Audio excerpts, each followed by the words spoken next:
Welcome to Academia. My name is Brian, and today you're going to talk about APA, formatting, citing. So I hope you're okay, and you're going to concentrate throughout this video, because most of the things that I'm going to touch here are rather some sense of, bring another sense of emphasis that is for those who know already, and for those who do not know, I'm sure there are a few things that we're going to learn about APA style when it comes to this video. So APA, the current APA, or rather the APA that you're going to be using today here is APA 7th edition, okay? So this APA 7th edition, of course, even at the time that I'm making this video, we have APA 8th edition, but we'll be using APA 7th edition, okay? So so far, this is the most common. 8th edition is not that common, although we can have some texts that are insisting that you use APA 8th edition, but the standards that are outlined in APA 7 basically are sufficient, okay, for almost all the citation and referencing that we require to know in APA. So APA basically, this one is one of the most common. In fact, I'll say 90% of all works that are received, or 90% of all subjects, okay, usually can use this type of citing, referencing, and formatting, okay, the APA format, yeah. So APA is a very common citation style to be used, and knowing it and knowing it well really means a lot, as it's going to help you a great deal, okay. So I'm going to open a template now. As usual, these videos are meant for WriteALL academics and East Academia, but anyone can use these videos to understand these styles, okay. So we'll also have a video on Harvard. We already have a video in MLA, so which you can watch. It is around 1 hour long, but it's covering the most important things. And one thing to take care of, you should take note of Microsoft Word markers, because these markers, which I'm going to show you, really help in spacing your document and understanding how a document is spaced, okay? So usually, as usual, write from templates, and the templates that is going to be provided by WriteALL academics looks like this. So I can just come and take the template here. So I will, when you open the template, this is how it looks like, okay? So you can see you have the cover page that contains the paper title, and those sections, or rather those items that are supposed to fill in the cover page. And then another thing that I will say is that you must always have a page number, okay, at the top right of the paper. You must have that page number, so you can scroll down. Let me see. Yeah, we can scroll down the paper. Then whatever follows now is an abstract, but this abstract usually just use it when it's needed. Okay. So in most academic writing tasks, you are not required to write an abstract. But if at all you are required to write an abstract, be sure that that abstract is not. It should be just around 200 words. Okay. Not much and not too less.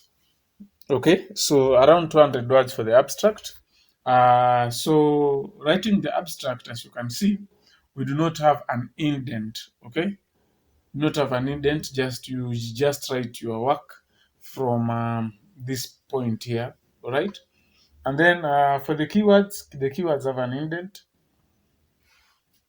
The keywords have an indent, and in that case, you have to make sure that keywords, basically these are words that these are not common words. Okay, that, or rather what I can say is these are the main words for the paper.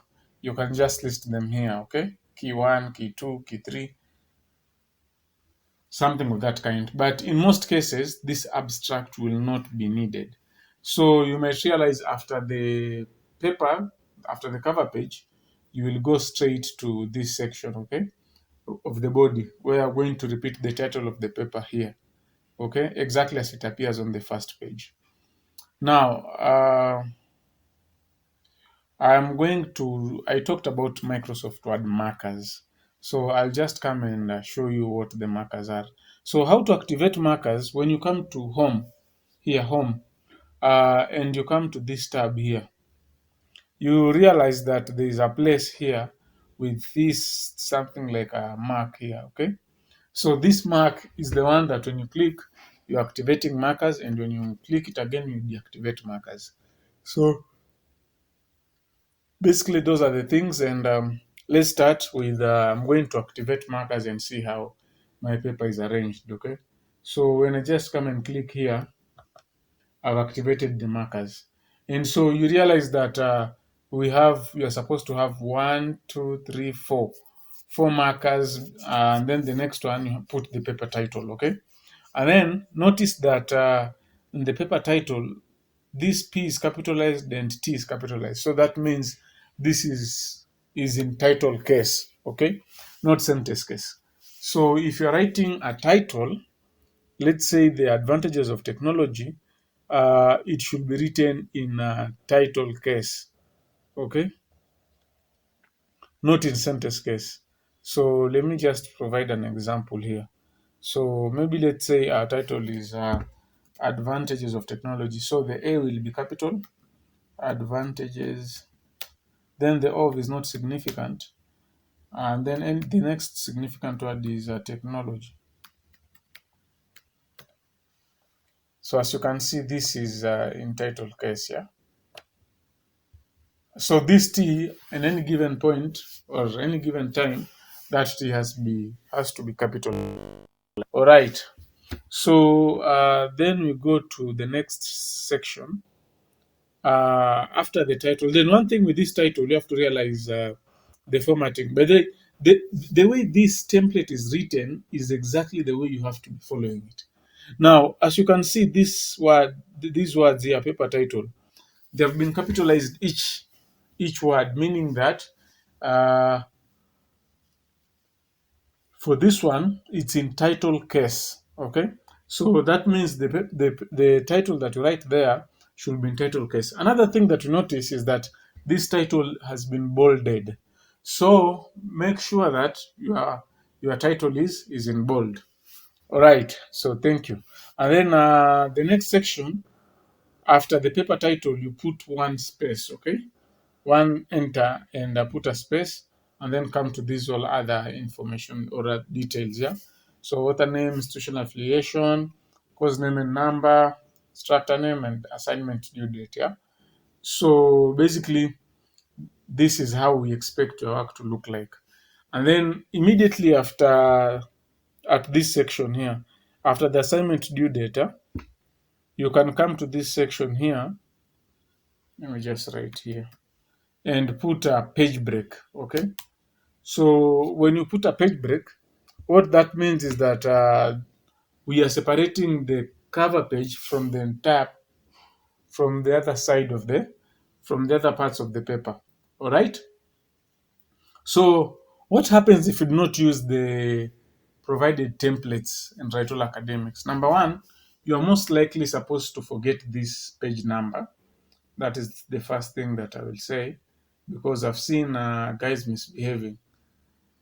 Number two, so you are likely to have a paper that will won't have page numbers. Number two, probably you'll see these markers are not as arranged here.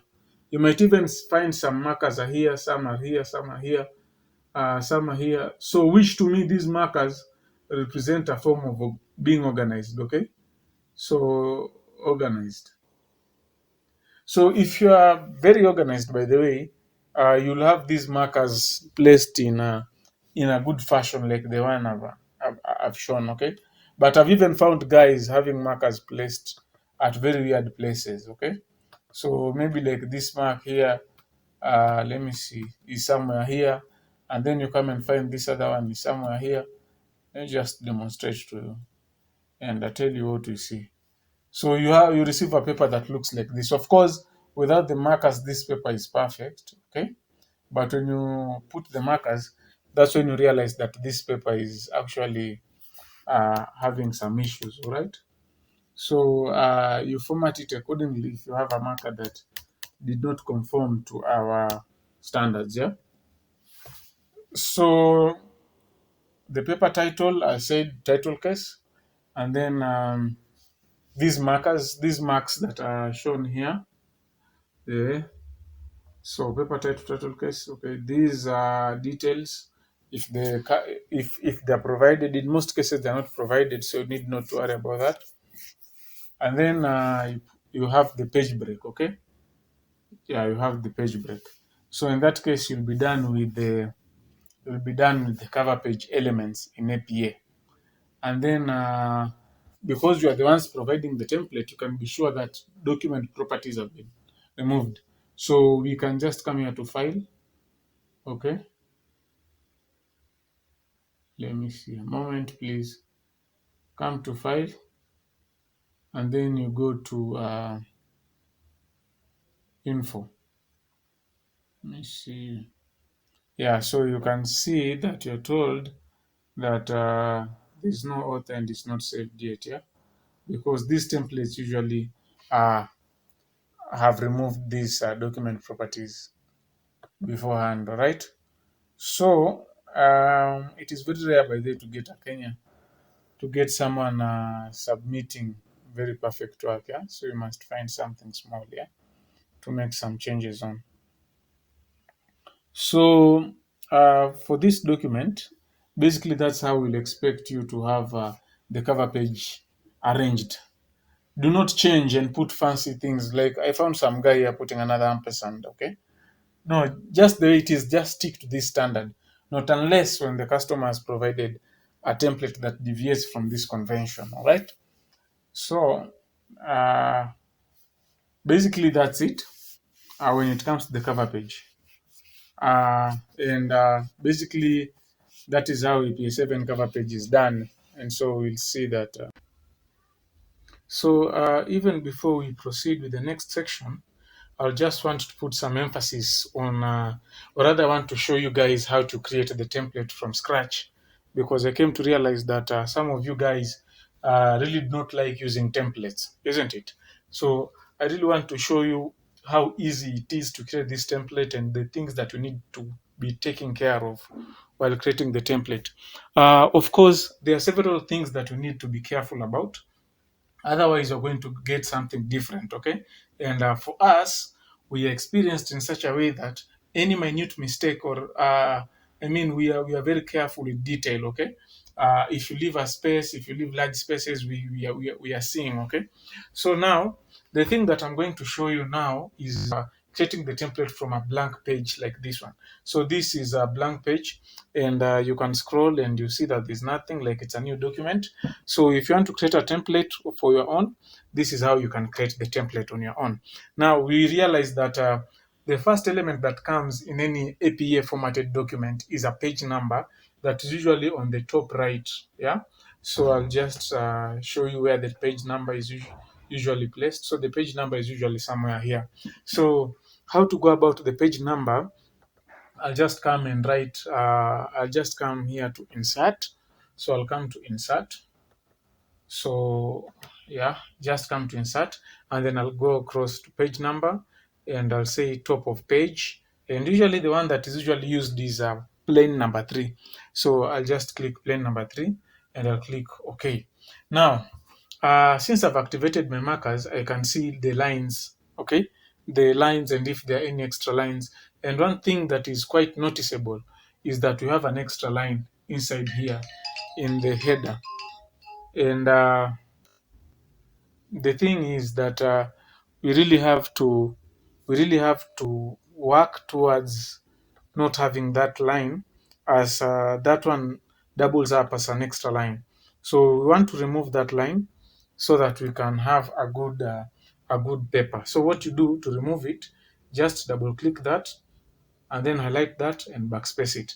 Then one thing you have to notice is that you really have to check twice and notice that the page number is also in Times New Roman size 12. Otherwise, you have to change it. Okay. Now I will put a warning, because this is a thing that I'm talking out of experience. I've seen most people having the page number in Calibri body size 11. That one is unacceptable, because uh, we want that uniformity of font. Like the entire paper should have a uniform font, right from the page number to the last thing in the reference. Yeah. So for you to change the font, just come highlight this page number, and then come to home. So mine is in Times New Roman, but if you want to change, maybe if it's Calibri body, you can come and change, and you can see it's changing. Yeah, you can see it's changing the font. Yeah, so you pick the most appropriate. But for now, since we are working with Times New Roman size 12, I'll put Times New Romans. For the size, I'll put size 12. As you can see, you can change the size. So, but the one that is recommended is size 12. And then the color, of course, is in automatic. And then it has space. So I'll also adjust here and put double spaced. And then after that, I'm going to close that. So for now, I am sure that my page number is in Times New Roman size 12, double spaced, and all those elements needed. Okay. Now, the next thing that we're having is the paper details. And what exactly are the paper details? The paper details, the first paper detail is the paper title. Paper title. Or I can just write, let me just write properly. Title of the paper. Okay, title of the paper. This one is against the convention. The other one I think is just paper title. But here I'll just write title of the paper so that I demonstrate the title case that is usually used. So the thing is, for the title of the paper, you write it this way. You mix uppercase and lowercase letters. Those significant words, they will begin with a capital, with an uppercase letter in the first letter. Okay. So for example, title, you put capital T, paper, put capital P. Then these are the conjunctions, prepositions, and all other non-significant words. Okay, you put they'll just begin with a small letter. Okay, for words for for words that for words that for words that can for words that are more than okay, for words that have 4 letters and above, they are going to begin with the uppercase letter. All right. So the thing is, after the title of the paper, now we'll have details such as the course name. Let me just say the first detail will be the author name. So I will strictly insist that you write author name. So you have to leave a line first, and then you write the author name. So something of that kind, author name. Then notice how I'm writing it. My N is not capital, okay? And I'm not using student, okay? Because some of these people, when you're working with, are not students. They are people who are doing other specializations, yeah? So they're not students. So do not generalize and do not assume that everyone is a student, okay? Now, for this element, it has, for the title, according to APA guidelines, it has to be 4 lines. below. Okay, so you must have 4 lines, 3 or 4 lines. So 1, 2, 3, it's either can be that way or that way. One that we recommend is that you leave 4 lines. So this is a line, first line is here, second line, third line, fourth line, and then the title is here. Okay, then after writing the title of the paper, the title of the paper has to be in the title of the paper has to be in title case. Title case is a mixture of uppercase and lowercase letters, and it has to be bold. So I'll put bold. Okay. Leave 1 line. After leaving 1 line, I go to the author name. In this case, do not put a lot of things there. Now, there's only one ampersand here, as you can see. So do not come and put other ampersands. I saw somebody who was putting these ampersands. Okay, many of them like these ones. No, our template just uses one. Okay, so just make sure you have one. So after the author name, okay, another thing, we are not using a possessive case here. We are not saying author's name. Just write author name. Because when you look at our template, what you're having is author name, not author's name. Okay? Yeah, so the next element will be the course name and number. So I'll just come and put that. So I'll just write capital C, course name and number. So this one is just one element. Yeah. So after the course name and number, I will come to the course name and number. The next element now, this one is the teacher's details, okay? Professor's name or something like that, but or instructor name. Yeah, so instructor name. So I'll just put here instructor name. So that is what I'll put. Then after the instructor name, I'm going to put the assignment due date. So I'll just come and put here and write here assignment due date. So notice how I'm writing all these elements. So if you if you want to write this template from scratch, I just follow these processes and you're going to reproduce it, yeah. And then after that, all these ones have to be centered. Okay. So all these have to be centered. Okay, so I have to save it. So they're telling me to save it. So I'll save it in my desktop. Title of paper. Okay, let's just assume that. Okay, let me just use a sample. Let me just use the name sample document. So something of that kind. All right. So yes. Now after this, I really have to. You highlight the entire paper. You just put Control A to highlight the entire paper, and then you come here to make sure everything is in Times New Romans. Make sure everything is size 12. Make sure that the color is automatic or black, whatever you call it. And then you come to this line, make sure it's double spaced 2.0. Then you come and remove space after paragraph, like that. Okay. And then after that, you can come here to this one, paragraph settings. Click that and check this box. Don't add space between paragraphs of the same style. Okay, so that's how it is. Now, for us to check, we want to check and see that it is exactly like our template. So what we'll do, I'll just go to the WriteALL Academics template. You realize that, the first one is paper title, then institutional affiliation. So we've left out institutional affiliation. So paper title, you can rename that one. But okay, let me just rename.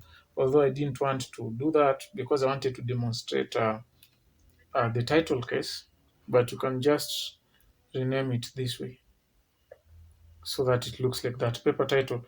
And then after the author name, we have this institutional affiliation. So institutional affiliation, so something of that kind. Let me just make a replica so that it would not say that maybe deviated, okay? So paper title, installation, author name, yeah. So that's how it's supposed to be. Now, one thing you have to notice that you have to make sure that the paper layout is normal. Okay, some of you guys usually their Word documents do not have that normal template. Okay, so the layout, basically, when I talk about layout, I'm talking about these sections here. Let me change the color of the pen and see. This distance from here till here, or this distance from here till here, has to be same. Okay, has to be 2.54 centimeters or 1 inch. Okay, same thing here till here, it's 1 inch or 2.54 centimeters. All right, so yeah, and same thing here up to here, the top of page to this number has to be 2.54 centimeters. So this paper basically, all over, it has to assume a structure that looks like this. So overall, as I was saying, overall this paper has to assume a structure that looks like this, and that each of these sides, okay, has the 2.54 centimeters. So each of these sides is this 2.54 centimeters, which is equivalent to 1 inch. All right. So therefore, since you're not using the template, you have to check and ensure that that is the case. Otherwise, you might have a big problem. So you come to layout, and then you come to margins, and you choose this normal one. Okay, 2.54, 2.54, top, bottom, right, left, whatever. So click that, and then after clicking that, save the document. All right. So now this is the template. Okay, so this is our template. Now this is affiliation. Sorry about that. I mean, I made a mistake, but Word is correcting me. So it's affiliation. So yeah, those are the mistakes that you can come across. So you can avoid all this tussle by just working from a template. Yeah. So of which you'll just be changing the name of the title and changing very few things. Okay. So now another thing that you should be careful about when creating your own template is the aspect of document properties. So document properties, what are document properties? These are identifying information. Like this is information that is showing who the author of the document is. Okay, that is rather necessary because some of you have laptops that assume uh, very funny names. Okay, I came across another one known as uh, I don't know. The laptop name was just a dot. Okay, let me just come here to file and come here to info. You can see in my case, mine is admin because my laptop's name is admin. Yeah, and even if I sign out, you'll realize that the name of the laptop is admin. Okay, my other laptop is written Brian. So when I create a document from scratch, it also brings an author name Brian and last modified name Brian. So there's no need for that. Okay, or sometimes you might have written, let's say it's written maybe uh, Omondi. Okay, you know there's no Omondi in America. Okay, it's very difficult. Okay, to find an Omondi in America. And so when the owners of these accounts come across such information and they realize it's a name of a Kenyan, it might be a big problem. You understand? Yeah, so you have to remove that document properties. I don't want to say much, but I wouldn't want you to submit any paper that is going to have these document properties. And I'm going to take this time to show you that how to remove these document properties. Yeah. So we really don't need to know who owns this particular document. So how do we proceed then to remove the document properties? You come here to check for issues, and you come here to inspect, and you uncheck all these boxes. Okay, all of them, just scroll down, move up, see, make sure you've unchecked all of them and only check this document, this checkbox for document properties and personal information. Then run the inspector. So write inspect, and then when it brings you here, document properties, personal information, the following document information was found, document properties and author. So this one you remove all. So by removing all and then you close, you see, you realize that the author name is gone and last modified is gone. Yeah, not saved yet. So then save the document. So now up to this, that's what I can say. You are 30% to our template. Okay, it's almost close. Of course, it's not close because we've not added the page breaks, we've not added everything, and that's the thing now that we want to show you next. So immediately after assignment due date, you come here to this section here that I'm showing you. This section now, you insert a page break. You come to insert and you put page break. Okay, just immediately after that ampersand. Wherever it goes, that's not a problem. So you realize that the page break now doesn't cover the entire paper. This is because this Word document, the document that you're working on, is from a recent type of Word version, okay, Office version. So for me to change this, and if I want the page break to cover throughout, I have to change this template, this document into that old Word version. And how do I change that? I come here to File, and then I come to Save As, put it in the desktop. But now instead of Word document, I save it as a 9723 document. Do not confuse with 9723 template. Please be careful. I've seen people confusing these things, and I'm talking out of experience. That's why I'm saying working from a template is way easier than working from scratch. Okay, you can avoid all this hassle and all these things that you're supposed to be careful about if you work from a template. Good thing you provide the templates, and you have no so many issues to work to be worried about document properties, page breaks, and all those things. All right, so you come Word 9723 document and click Save. Now you can see our page break has extended, isn't it? Now this is how our template looks like, okay? And then in the next page, just immediately in the next page, we usually tell people to just copy this title as it is. You see this paper title?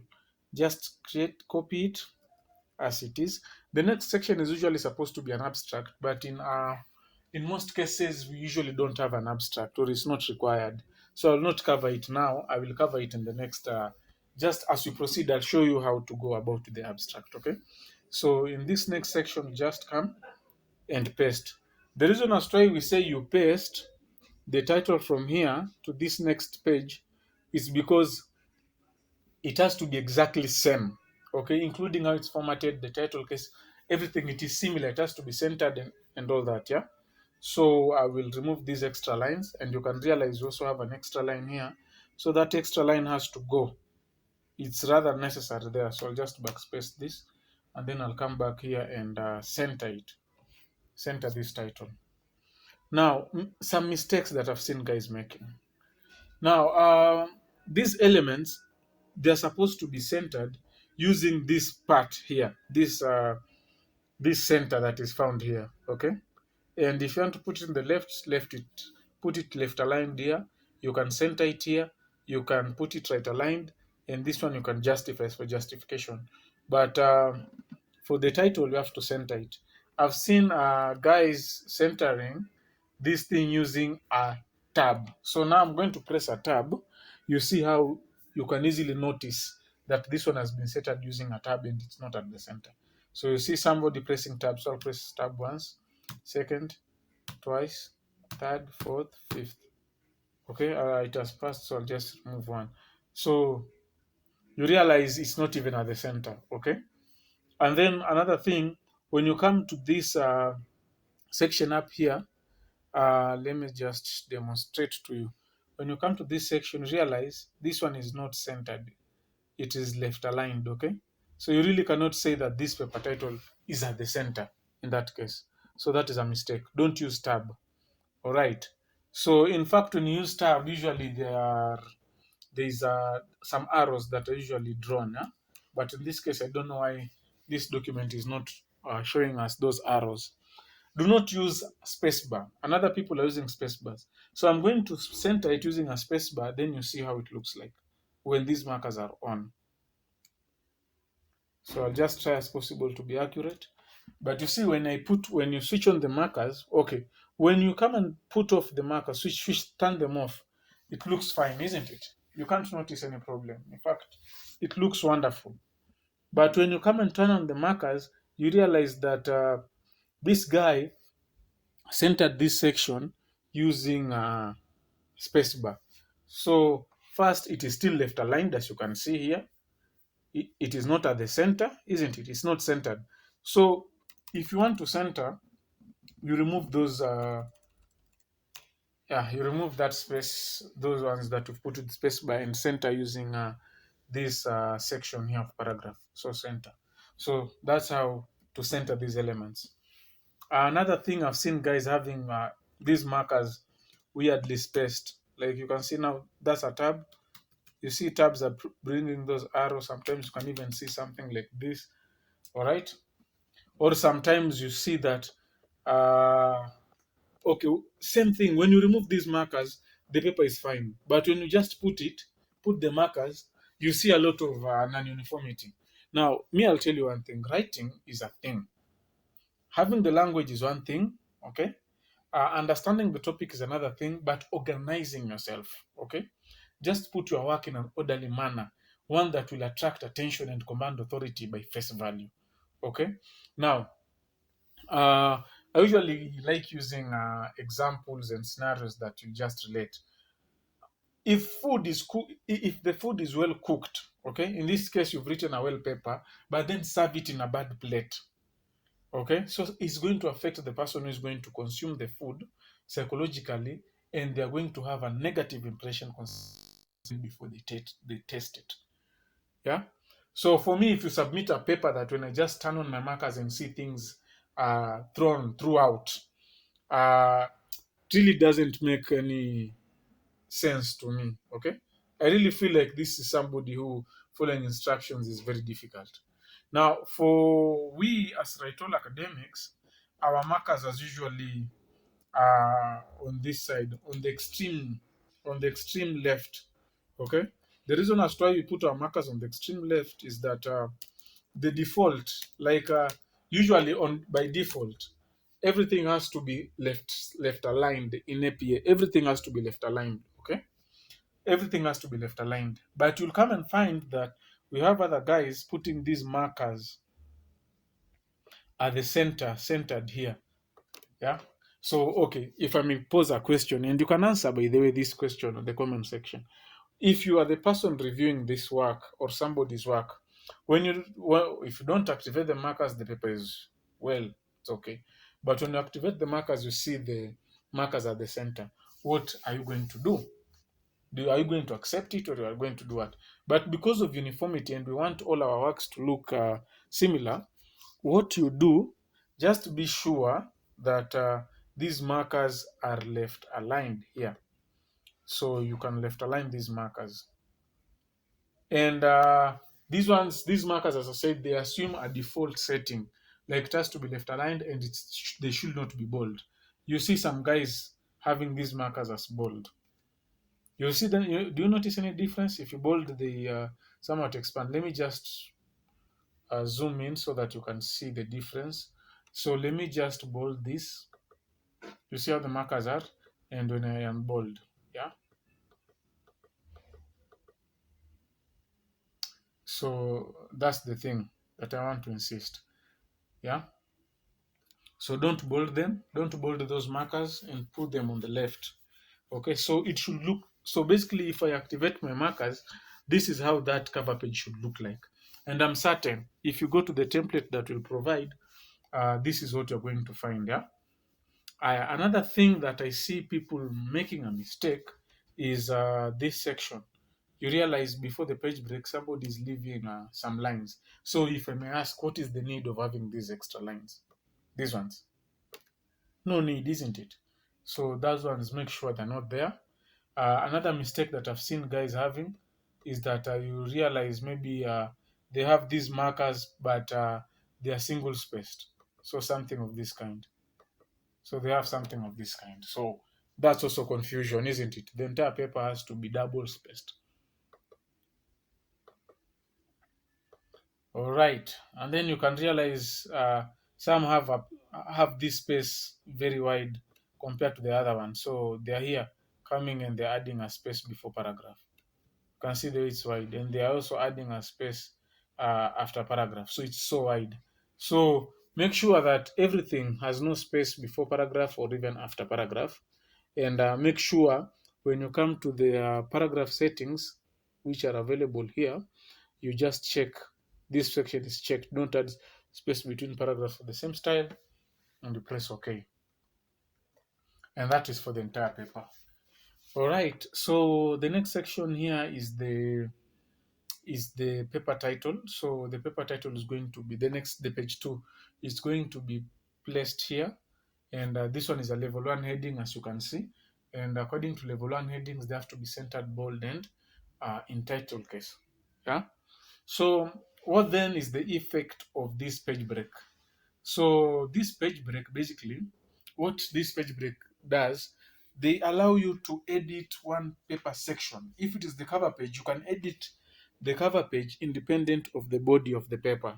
Okay. So I'll just put a demonstration, assuming if there is no page break. But then if you want to remove the page break, just double tap it and press a backspace. Yeah. So some guys don't put page breaks and they do this. I'll just demonstrate until here. Okay, of course, if I don't activate the markers, this thing is perfect. Okay, it's perfectly fine. But what happens when I activate the markers? I realize that I have no page break, isn't it? And that all of these are treated as extra lines.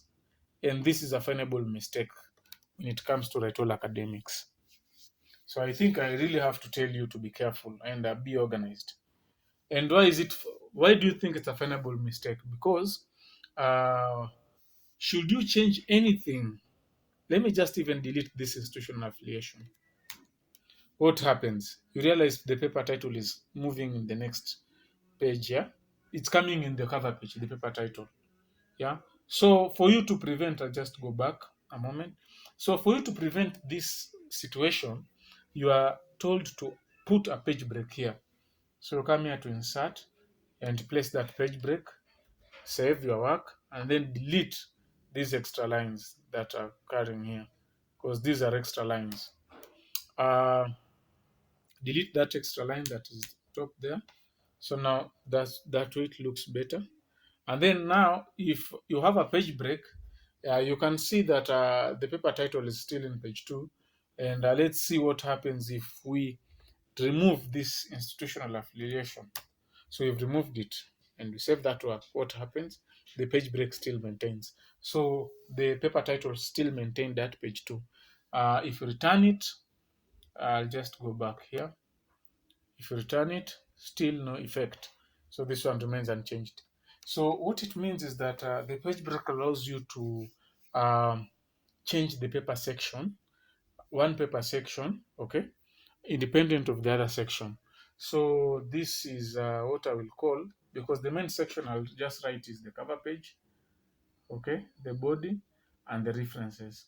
So what you need to do is to put a page break between the cover page and the body, and put a page break between the body and the references. So we will actually have one page break and the second page break here. So there are only two page breaks, okay? Unless stated otherwise, you can have an. I came across an order recently that wanted you to put page breaks after every question. So for that one, just put page breaks after every question, yeah, so that those questions do not mix.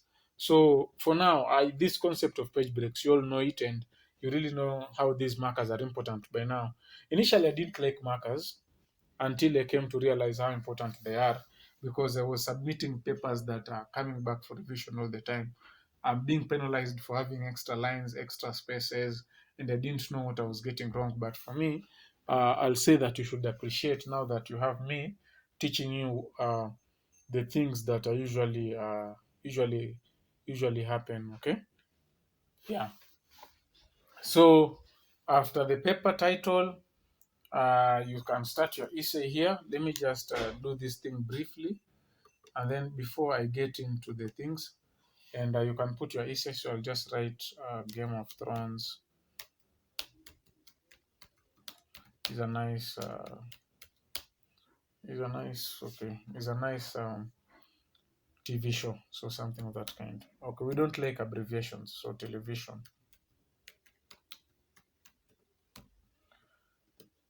Yeah, so I will just put something like that, and then I will, okay. By the way, I'm just going. This is just to demonstrate a few things.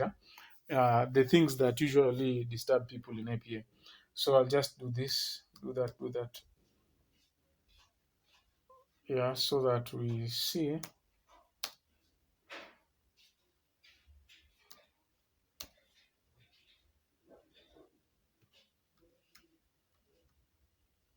All right, I'm just trying to see. I want to put paragraphs here.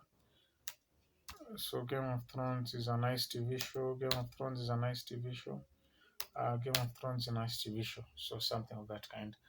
Basically, my paragraphs don't mean anything, but for now, and then I'll put maybe, let's say, I just put something here, gibberish, something gibberish. Yeah. These ones don't really mean anything. Okay, let me write a sentence that maybe, let me say, I love dogs, something of that kind. So I love dogs, something of that kind. This one is just for illustration purposes. All right, so I'll do that.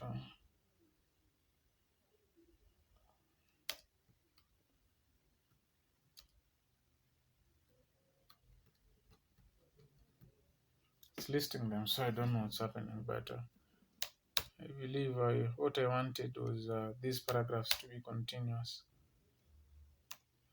Or instead, okay, instead of wasting time, I'll just come and take this paragraph here and copy it again.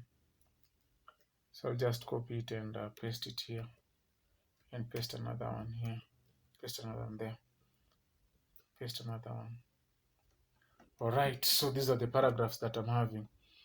Okay, thank you. So after finishing writing, now in APA usually um, these paragraphs have to be indented. So I'll just write that term so that you don't think I'm talking French. Indent, and the indent usually comes at the beginning of every paragraph. Okay, so those sections that I've highlighted here. So we must have an indent here. 1, 2, 3. Okay, and this indent is usually half an inch. So it's 0.5 inches, 1.27 centimeters. So I don't know. And I've seen guys putting an indent in APA using a tab. So they are coming here and then they put a tab. Let me show you a single tab. Then they come here, they put a tab. I've seen guys also putting an indent using space. So they come here and they backspace, this not backspace, they press the space bar. Same thing with this section. They come here, all right, and the backspace, the backspace, the backspace. So these are the two situations, two scenarios that I've come across, uh, with guys trying to put indents in the wrong way. So today I want to correct. Today I'll just like to correct that mistake. Yeah, they just want to correct that mistake. So the way you do, there's an appropriate way for you to correct those mistakes. Yeah, instead of putting those backspace or the tabs, yeah, you put them in the right way. Now, what do you think is the right way? The right way is to use the formatting tool. So this is the paragraph settings for Microsoft Word. Yeah. So you have to remove these ones first. Remove those unnecessary ones. The ones that are not accepted, just remove them. Huh? Just remove those ones because they're rather unnecessary. So I'll remove those ones. Now, for you to put an indent the right way, you have to just come here, highlight this paragraph, okay? Then come here to paragraph settings and come here to this special. You see special? Yeah, special. Put a first line and make sure it's 1.27 centimeter or 0.5 inches and press OK. This one is taking like it's 2 paragraphs, so it's supposed to be that way. It's one paragraph. It's a single paragraph. Yeah. So in this case, if I come and check well, I'm told that no, it's first line 1.27 centimeters. Now this one still assume as if it's two paragraphs. Should be one paragraph.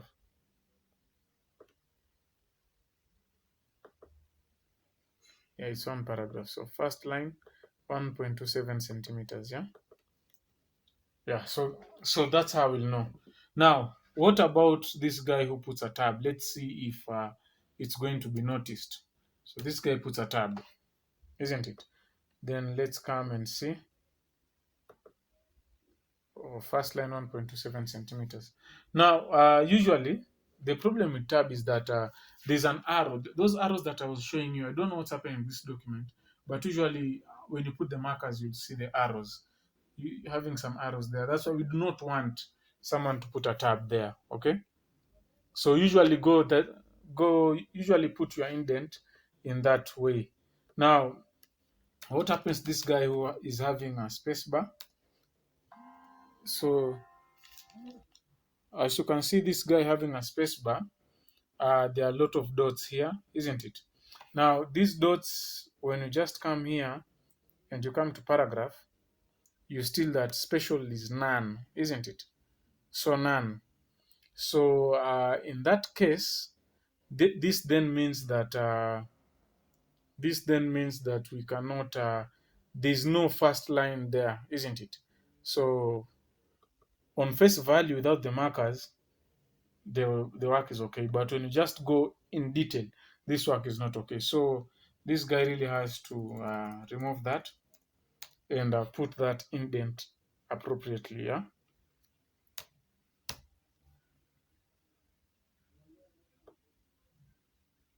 So highlight that and put that indent. First line 1.27 centimeters. Appropriate. Yeah, like that. And you can easily move that one. You can remove them if you don't want them. So you can just come here to paragraph, write here none, and you're done. You can remove them, and you can highlight here, isn't it? And put them at the same time. Yeah, first line. Yeah, like that. So those are the indents. Now, let me warn guys because I've seen people making mistakes. I think I have people who they highlight the entire paper and then they come here to paragraph and they put first line and they put okay. Realize you even indented the title. That's the thing you have to know. And in this case, uh, this distance is not equal to this distance here. So you can't tell us that in that case the paper has been the paper title has been centered. Yeah. So let me show you. Same thing to these elements. Then they're no longer the center. As you can see, they are closer to this edge. When you come to this side, let me show you. This side is shorter compared to this other side, which is longer. So do not, same thing. Okay, let me just show you. Good thing I'm showing you these things because I've seen people making these mistakes. Look at this distance now. Yeah. Look at this distance that you're having here. This one. It's too wide, isn't it? Yeah. So do not make that mistake. Only indent the first line of the paragraphs. So for these ones, they shouldn't have an indent. So some of you usually submit work that is like this, and we usually take a lot of time removing these indents. Yeah. So we'll have to select those sections that do not require them and return them as appropriate. Yeah. But there's no need for this hassle and baggle. For the paper title, it's not supposed to be indented, so I'll have to remove. There's a certain level title that can be indented, but not that first level title. Yeah, yeah. So that kind. Yeah. This I think it was just supposed to be one paragraph. All right. So I have finished indenting that one. isn't it? Yes, I finished indenting it. And now, immediately after the body of the paper, that is the last sentence in the body of the paper, that is the point where you insert a page break. So insert the next page break, insert the next page break there. All right. So if you insert the next page break there, you now go to references. But realize that here, this this cursor is indented. So I'll remove the indent first, and then I'll write here references. Okay, something of that kind. References, and then this one has to be bold. Let me show you. This one has to be bold.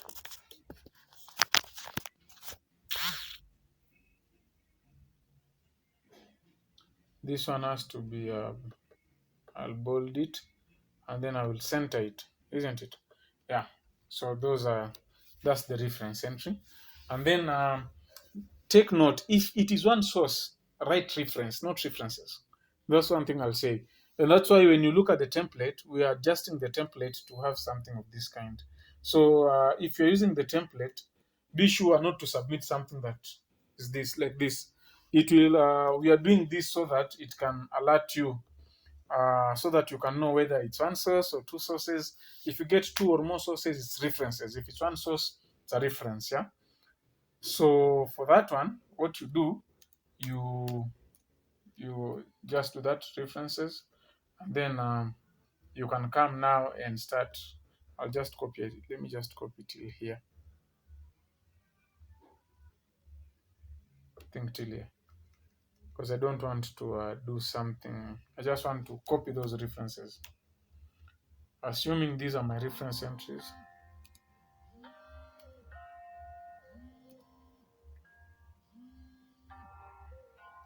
Yeah, yeah. So yeah, so sorry about that interruption. So I had to service that call, but we can easily proceed from here. So I will just assume that I'm having several references. Let me put even maybe five. So I'll just do that and do that and do that and do that. So these are my five references, but clearly these references are not formatted as it's expected. Yeah. So what do we do? References have to be hanging. You see, so many people when you tell them references should be hanging, they really don't know what hanging means. So that hanging indent, basically to get that hanging indent, you just come and highlight those references, all of them. Okay.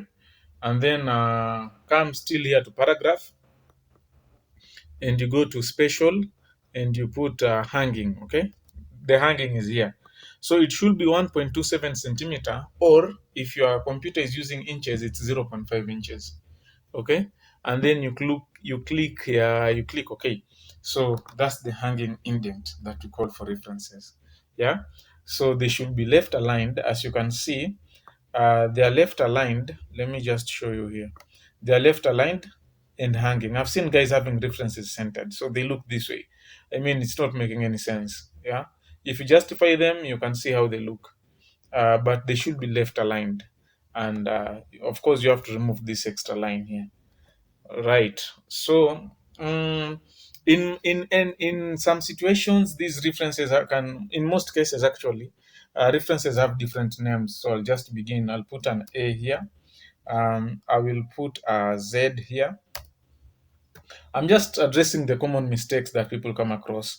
Then I'm going to put a reference name that starts with J. And then let me think of someone I like, and I'll just put J. Okay, and then let me think of another one, B, because that's my name. So yeah, so basically we have references that are this way. Yeah, so the last name of the author begins with these uh, letters. Yeah, so what you're supposed to do, you're supposed to arrange them alphabetically. Okay, so of course the first entry now here, when I look through, will be the one for M, followed by the one for B, then followed by the one for, I don't know, it gets okay, it becomes hectic, isn't it? So but good thing, Microsoft Word is going, I'm going to give you a secret, that Microsoft Word is going to do this for you, this arrangement. So after making those references hanging, just come and light them, okay? And then after lighting them, you come to this section here. There's this section next to the markers. It's written sort, okay? So this one here, I hope you've seen that. Let me just show you. Some people it's difficult for them to see, so uh, especially if you're putting on specs. But this one here, this sort, yeah, the one that has an arrow and all that. So you come to this sort, click it after you've highlighted those ones, all of them, and then you make sure type is ascending, type is text and it's ascending, isn't it? Then press OK. So as you can see now, they have been arranged alphabetically for you, isn't it? They have been arranged alphabetically: A, B, G, G, J, J, okay, Z. So something of that kind. So you really don't have to struggle a lot when it comes to references. Now, one thing I'll say, when it comes to references in APA, we use this HTTPS, okay? Especially when you are using a DOI or a URL, okay? This one has no issue. But in MLA, and I really want to stress, because I would really want you to go and see and watch that video in MLA. Take your time, because these citation styles, MLA and APA, they are common and most people confuse them. So I really want you to know that in MLA, there is no this HTTPS. This one is not acceptable in MLA. But in APA, it's acceptable. Another thing that I'll tell you a difference between MLA and APA, there is no bold. Nothing is bolded in APA, in MLA. No bold. But in APA, even the word references and the titles, they are in bold. So we don't expect you, if you're working for WriteALL Academics, to submit any MLA document that has got any bold, that has any bold. Let me try and think if I can remember any differences between APA and MLA. I've been I've been I've been through a lot, and I don't know what got into me. I had to make MLA first instead of APA, but still, I'm sure you can you can you can through you can follow through. Yeah, you can follow through. Now, even the structure of the DOI, okay, changes. The DOI in APA, as we'll see, will look different from that DOI in MLA. Okay, of course, there's a video for MLA, and then in APA, the DOI has to be active. Okay, while in MLA, the DOI does not need to, it's not a must for the DOI to be active in MLA. And in fact, in most cases, don't make it active. I know in that video of MLA, I said make it active, active, but it's not necessary. Okay? And then another thing, MLA and APA. MLA, you can has et al in the references. Et al in the references. Wait, I'll write it properly. Has et al in the references. Why this one never uses et al in the references? Okay. Know the difference between the reference and citation. Citation is what is usually put inside the text, inside the body. References, these are the what you call references. But the ones that appear inside, those are citations. Okay. So for MLA, you can have et al in both the references and the citations.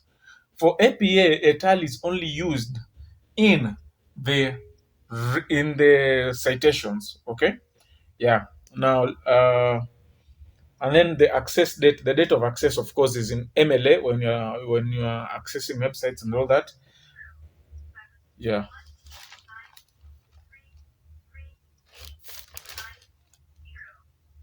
So those are some of the few things that I really wanted you to notice concerning APA and MLA.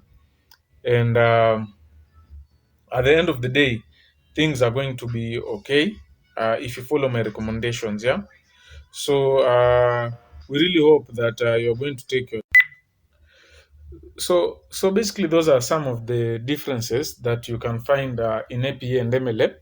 And then the reason as why we are taking time to show you or to demonstrate these things is because we've seen guys making mistakes, and most people think this thing is difficult, yet it's not. It's a matter of just putting a little concentration and being alert. Yeah. And then now, when we look, so this is how we'll expect that you write a paper in APA format. So this is the basic structure. So I think now we will go into how the.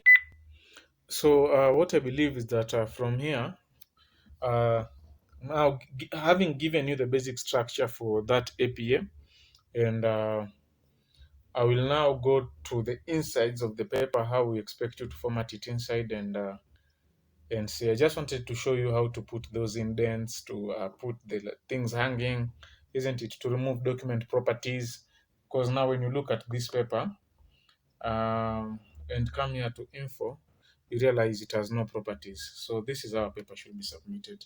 Now I wanted to also show you the page break and how important the page breaks are.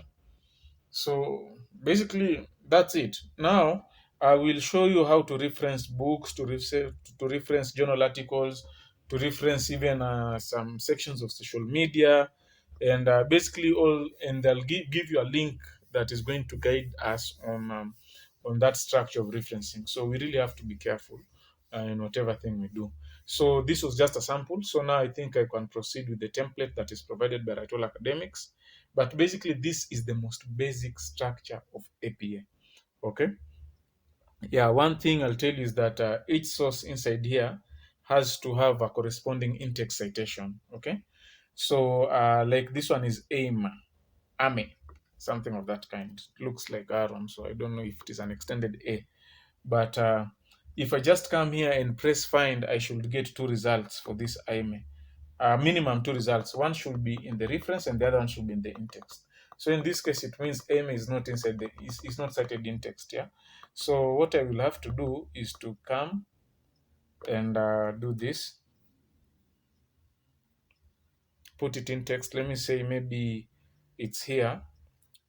So this is the thing that I'm citing. So I say AME 2022, something of that kind.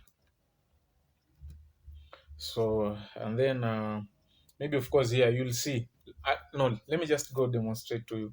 But anytime when you come in, when I come and search that author name, I should get a minimum of two results, meaning that, and when I click it, it takes me in text and where it is in the references. So I'm going to show you this in detail, okay? When it comes to this next section. So that's how the basics. Those are the basics for APA formatting. Yeah. So it's not difficult, as you can see. It's a matter of you concentrating and getting things right. So we'll proceed with the WriteALL Academics template. So this is it. So as I said, we are going to provide you two templates, one with an abstract and one without an abstract. Okay. When requested to write an abstract, you will put that abstract for about 200 words. Okay. So about 200 words abstract. Just put that abstract for about 200 words. You can search online how to write an abstract and all those things. Those are not the contents of this video. Now, for the purposes of this video, I will talk as if this paper has an abstract. But then when I send you templates, or when you receive templates from WriteALL Academics, you'll receive APA 7th edition, two papers, two templates, one with an abstract, one without an abstract. Okay. So so abstract if needed. So of course, this if needed section, you will delete it. Okay. You will delete this if needed, it means abstract. And then you'll put the content. And as you can see, this content here has no indent. Okay. It is left aligned and does no indent. But when you come to the keyword, to the keywords here, you can see that word keyword is italicized together with this column. Yeah. They're in italics. And then key 1, key 2, key 3, those ones, they don't have italics, okay? And then lowercase letters. So let me just not talk French. Let me show you how a paper in APA has been written with an abstract. So this is what I'm talking about. Yeah. So as you can see, it's saying abstract. You can see. So don't really take don't pay attention on what, yeah, ours begins from here, abstract. So write the abstract, and you can see there's no indent. Yeah, There's no indent here. And then when you come to this section of keywords, which is down here, let me just expand this so that you can see where college teaching, students evaluation, teaching scales. So you can see those keywords. So it is in italics, even the colon is in italics, and then those keywords, college teaching is one keyword, student evaluation, they are all in lowercase letters. Okay, faculty development and all that, yeah. And if well, there's nothing like a full stop at the end there, isn't it? So I wouldn't expect you in your keyword section to come and put a full stop. Let me just show you the template, if see if the template has a full stop or not. I mean, some of you are saying you're very petty. So the template has no full stop. So do not put a full stop after the last keyword. Just separate those keywords with what? With commas, okay? And then do not put an indent. As you can see, it's beginning here, content. So when you just come to this section, let me just show you. When you come to this section here, let me show you here. There's no indent. Okay, abstract is bold and centered as well. You can ignore this because this is from a previous edition of APA. So you really don't have to see that. But whatever I'm trying to tell you, there's no running head in APA 7. So that's the thing. Uh, I don't expect, we do really also not expect to get in-text citation in an abstract. I don't think if it's necessary. I rarely have I seen in-text citations in an abstract. So I really think I should just tell you to do not contain citations. Let me see. I think there's a thing for me to read for you here. This one here. By standard convention, abstract do not contain citations of other works. Okay. If you need to refer to another work in the abstract, mentioning the authors in text can often suffice. Note, okay, note also that some institutions and publications may allow for citations in the abstract, but the general format, like the things that is normally found, is that in-text citations are not really required, but you can just mention, like say, work by, according to research by Joanne and Judy, blah blah blah blah blah blah, isn't it? So such things, or I put a bracket 2020, so the narrative one. Anyway, so I believe I've covered that abstract. You've seen the keyword that put a space. Make sure you have it's a tab. This one, there's no need for putting an indent. It's a tab, okay? But if you use the template, just don't even remove. Just come here and put your keywords in lowercase. Huh? Yeah, and remember, don't put a full stop at the end here. So those are some of the things that you need to be careful about. I mean, they are very minute, they are very easy for you to leave out, and if a reviewers take this paper and return it to you, you feel like they are very petty. So I'm just going to address them so that you can avoid these mistakes. As usual, and the abstract is a paper section on its own. So make sure also to separate it with a page break, as you can see here, isn't it? Well, nice. And I know by now you know the importance of page breaks and all that, isn't it? So we don't expect you to have issues. Level headings. Okay. Now, in APA, the title of the paper, the one that appears here for the paper title, you are told title of paper gets repeated here exactly as it appears on the first page. So you'll just come and take this. If it's advantages of technology, just copy it, bold, centered, everything, because all of it is a level 1 heading, and put it here, okay, as advantages of technologies. Exactly. In most cases, I'll prefer someone to just come and do this, copy, and then you come to this section here and paste. Just come and highlight all this and paste the exact, so that uh, you don't have even a full stop. Anything that comes out as different in those two papers, that one constitutes a fault of style in APA.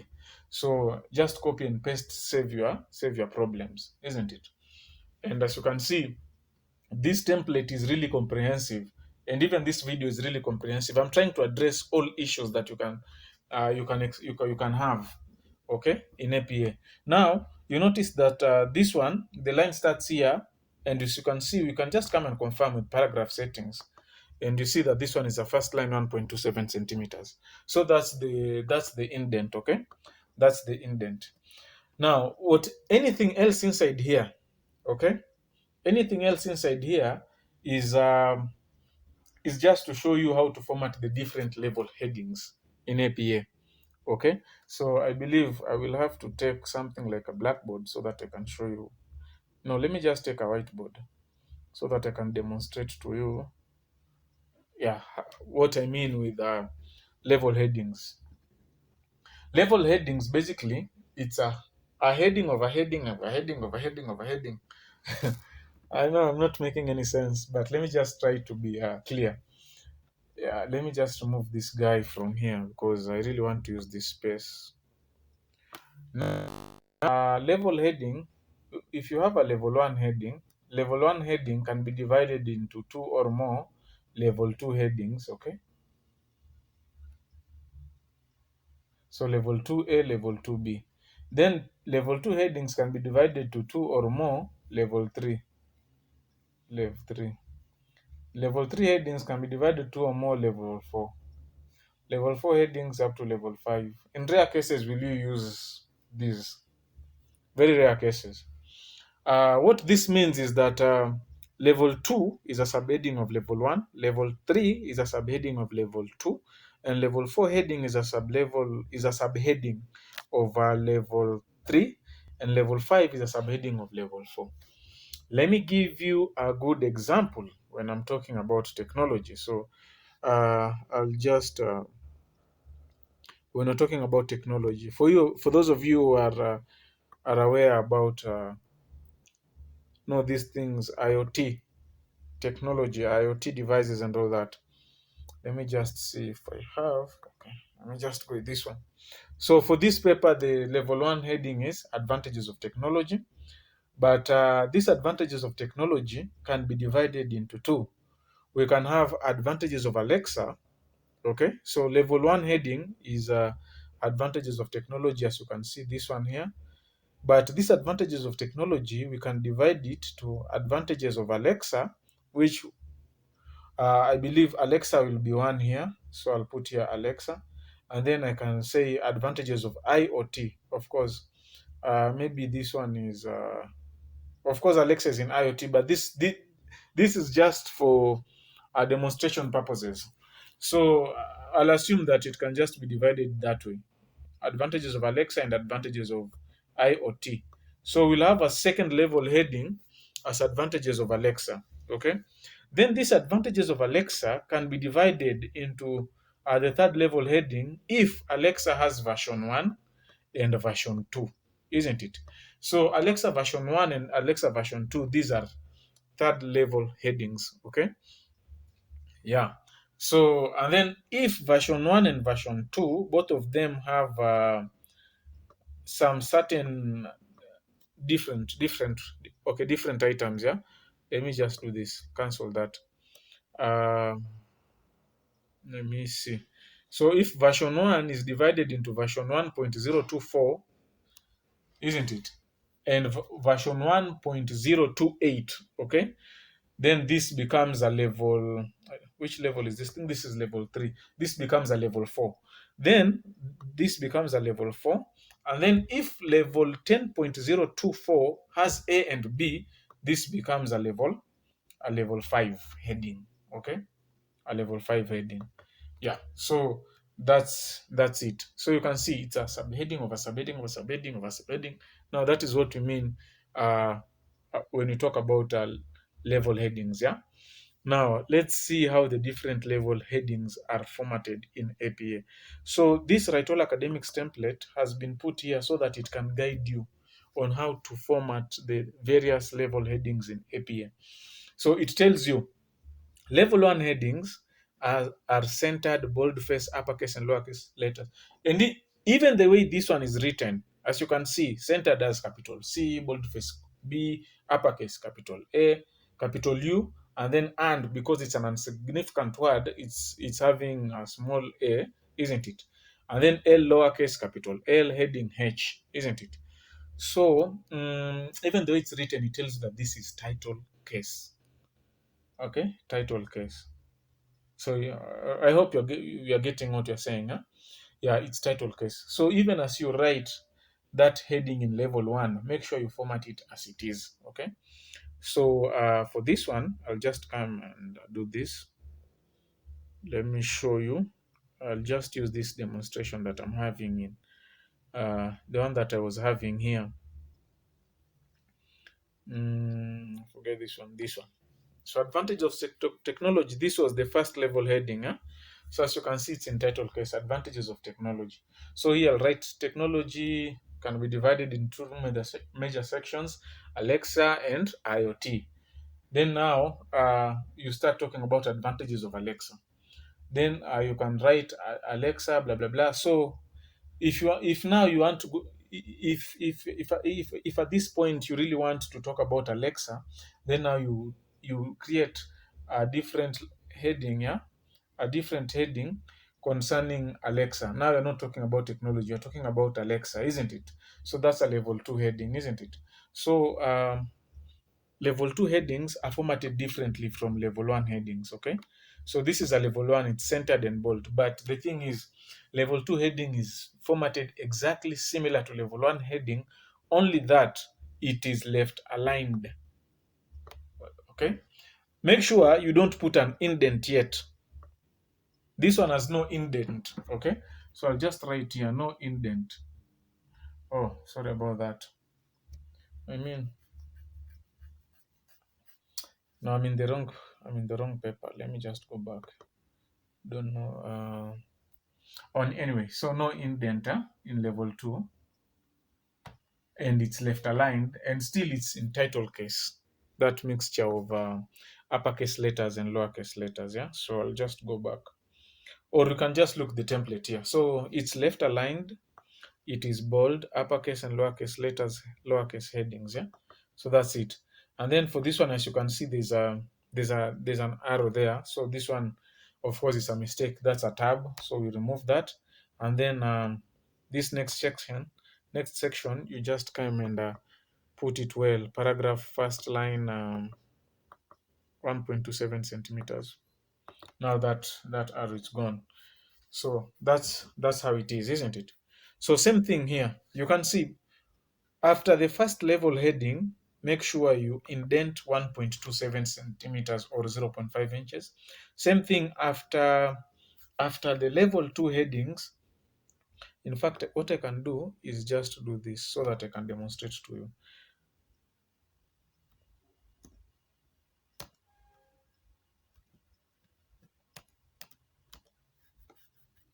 So that it does not become a problem.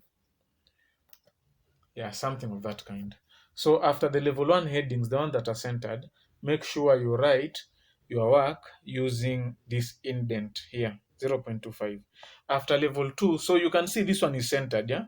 And even if you come and click this section, you see that it comes here. If you come away from this, it's left aligned, but when you come to this line, it's centered. When you come to this level 2, click it, you see it's left aligned, it's bold face and everything. So everything according to this one is just similar, and it's bold faced, yeah, it's bold faced. Then I can see maybe this space is large. I can come and remove a space after paragraph. For me now, I can just look with the eyes and see. Now compare this space here. I really just want you guys to notice these things. I know they're very petty, but you really have to get them right if you want to become a good writer. Compare this space and this space, you realize that this space is less compared to this one, isn't it? Kama uko na macho mzuri utaona tu. So yeah, so this means that there's a space between paragraphs. So just highlight any section from here till here, isn't it? And then come here, paragraph, and remove space after paragraph. As simple as that. You understand? Yes. So there's that indent, and then same thing to this one, there's that indent. Now let's proceed to level 3 headings. Level 3 headings assume a different format. Okay. but it is equally the same as a level 2 heading, only that in this case it is in italics. Okay, yeah, it is in italics and it is indented. Okay, so in this case, uh, it has to have an indent. So for this one, I think I'm even having a mistake here. You really have to put it in first line like that, 1.27 centimeters, something of that kind. So it has to have an indent, and then it has to be in boldface, and it has to be in italics. Okay, uppercase and lowercase letters. So same thing here. For these ones, we have spaces between paragraphs.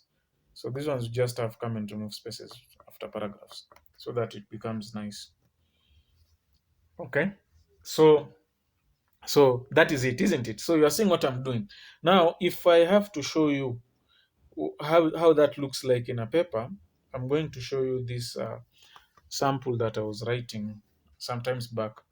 So I'll just look at this and know this is a level 1 heading. I'll just look at this and I know this is a level 2 heading, and I just look at this and I know this is a level 3 heading. So simple. No, just look how the work looks neat. It's organized, isn't it? It's organized. Um, Same thing. Do not underline. Do not put full stops. Do not do whatever those fancy things that we did in primary school. Yeah, in primary school. Yes. So let me go now to the next section, which is the level 4 headings. Level 4 headings is indented, boldface, uppercase, lowercase letters with a period. Now, this is the only place now you can put a full stop. Level 4 headings, okay? Level 4 headings, that's the only place you can put a full stop. So in this case, I didn't level 4 heading anywhere. Mm, version 1. So now, yeah, level 4. For this one now, it does not have, it really does, it has to be boldface, it has to be indented. So I'll put first line 1.275. It has no italics. It's a mixture of uppercase and lowercase, but now it has a period, isn't it? So this is the time now. This is the only time you can use a full stop. Now you be careful because rarely do we use this level heading. Okay, rarely. And when I say rarely, I think I only encountered it once ever since I got into this industry. So you can imagine how rare it is. Okay, and you know how often I come across papers and check papers, isn't it? And then begin the text after the period. So in this case, the text has to be begin immediately after the period. Okay, so in this case, you don't go to a different line. So in this case, what you do, you just write the sentence immediately after that full stop. Let me see. Let me just write well so that you can see. I don't know why it's refusing. All right. Anyway, I'll just write it out. So you have to write. It's still not accepting. Advantages of Alexa version 1. Maybe it's because of this indent. Let me just remove it first. I'll put here none. And then let me see if still not yet. Now it really wants to give me a challenge, yeah? But I'm a person who accepts challenges. So anytime it goes to a new line, what's wrong with this topic? Know what I'll do? I can delete it. It's not a must. And then I can write it here. So it was advantages of. I'll just create another one. Advantages. What's happening with this formatting? Or is the computer I'm using? Okay. I'm using a computer that is not the normal computer that I usually use for doing. So I'm finding the keyboard a little bit different. So there are some formatting codes that I usually find them in my computer, but I'm not getting them in. Anytime I press backspace, it goes to a new line. So I'm just wondering. Let me see if there are any formatting issues. Yeah, here in paragraph. Sorry for wasting your time, but I'm really trying to see if there's an issue with this one. Yeah.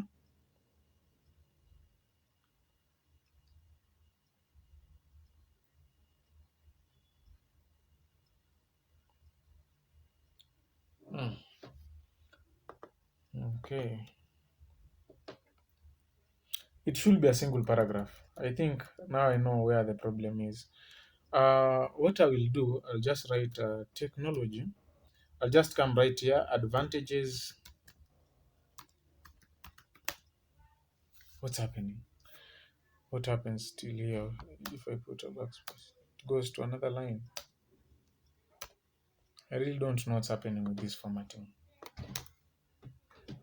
Let me see. My name is Brian. I like academic writing, something of that kind, writing and reading novels. Now it's okay. Reading novels, huh? Watching documentaries.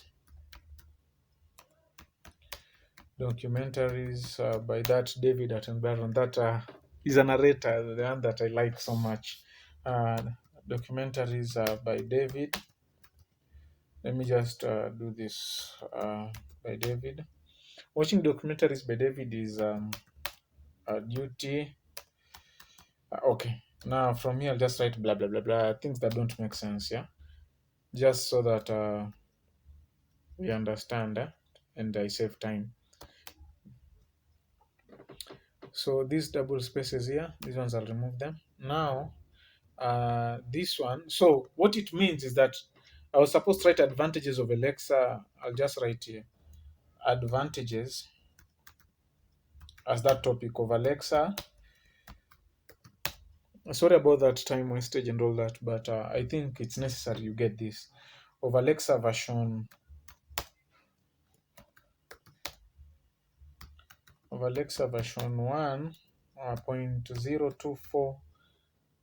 .024, something of that kind. Yeah. And then there's a full stop. So this is the title that you're having. And then everything after the title, this one has to be, it's not bold. So remove that. I mean, it really looks bad with this word underlining these things. I'm just not happy with it. Let me just remove this gibberish, whatever. So I'm going to write something in English, good English. Even if I repeat that, I mean you understand now. Now you see what I mean. And then this one you have to indent it.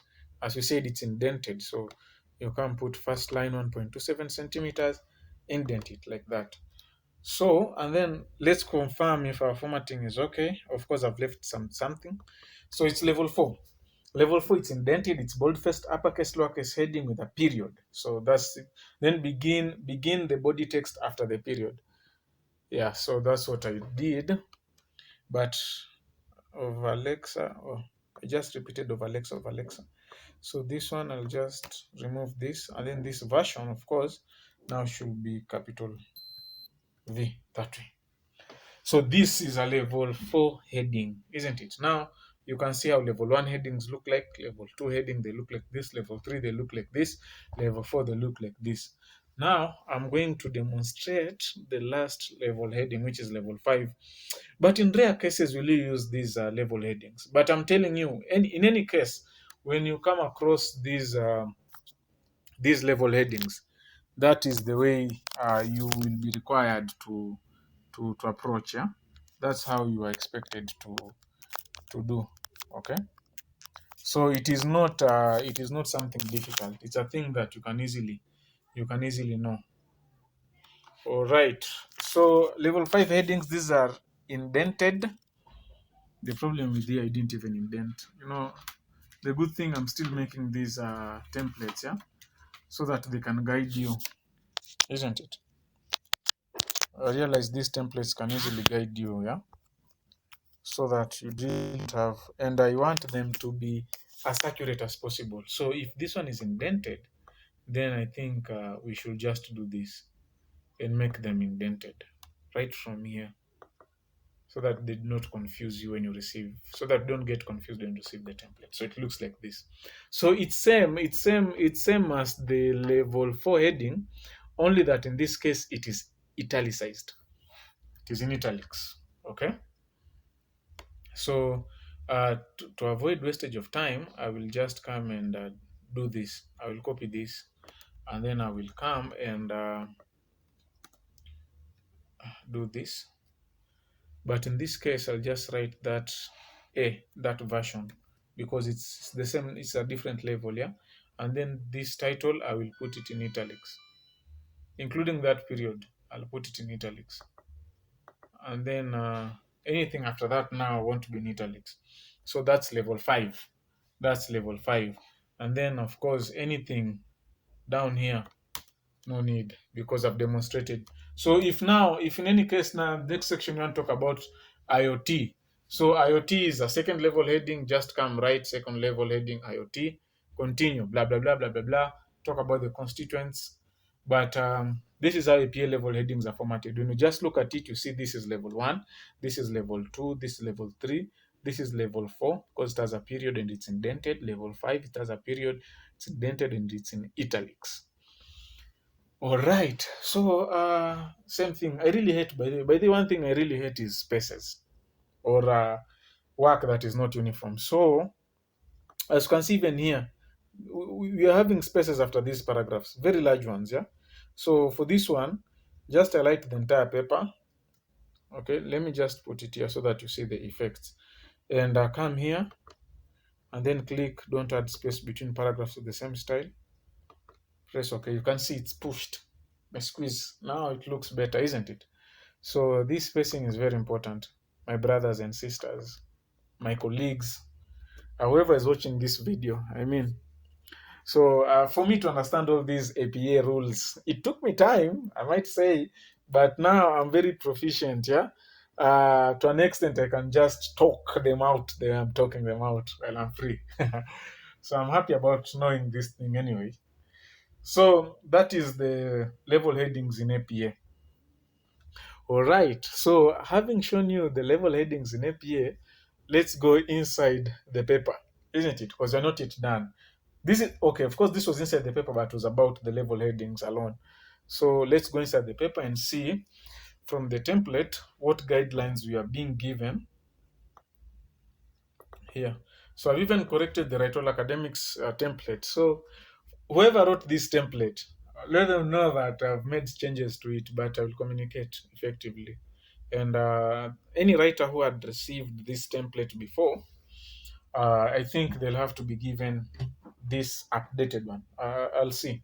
I'll communicate to the support team, and they're going to send that template as appropriate. All right. So we've repeated the topic. We know how to format the different level headings, isn't it? So now let's see how you can write inside. We have updates for intake citation. Here is an intake citation format for one author. It is Smith, 2020. So this is how it has to look like. In APA, we don't use the page numbers, we use the year, isn't it? So we use the author last name with the year. Now, for ease, and I want you guys to really like visiting this site, because this site can really help, can really assist you. The online writing lab, all Purdue, just right there, Purdue all writing lab. You can, but the link, you'll find the link in YouTube. I'm going to put the link in the YouTube for this video so that you can easily access it. Okay, so when you come to this all Purdue, and this one is the one that is guiding us, okay, and all our works in APA and MLA, we use this one. For Harvard, we use another site. Of course, Harvard does not have one common way of citing, but for WriteALL academics, we all have one common way of citing that is guided by another institution. I will show you when we talk about Harvard referencing and paper styling. So when you reach here, what you do, you go to Purdue All.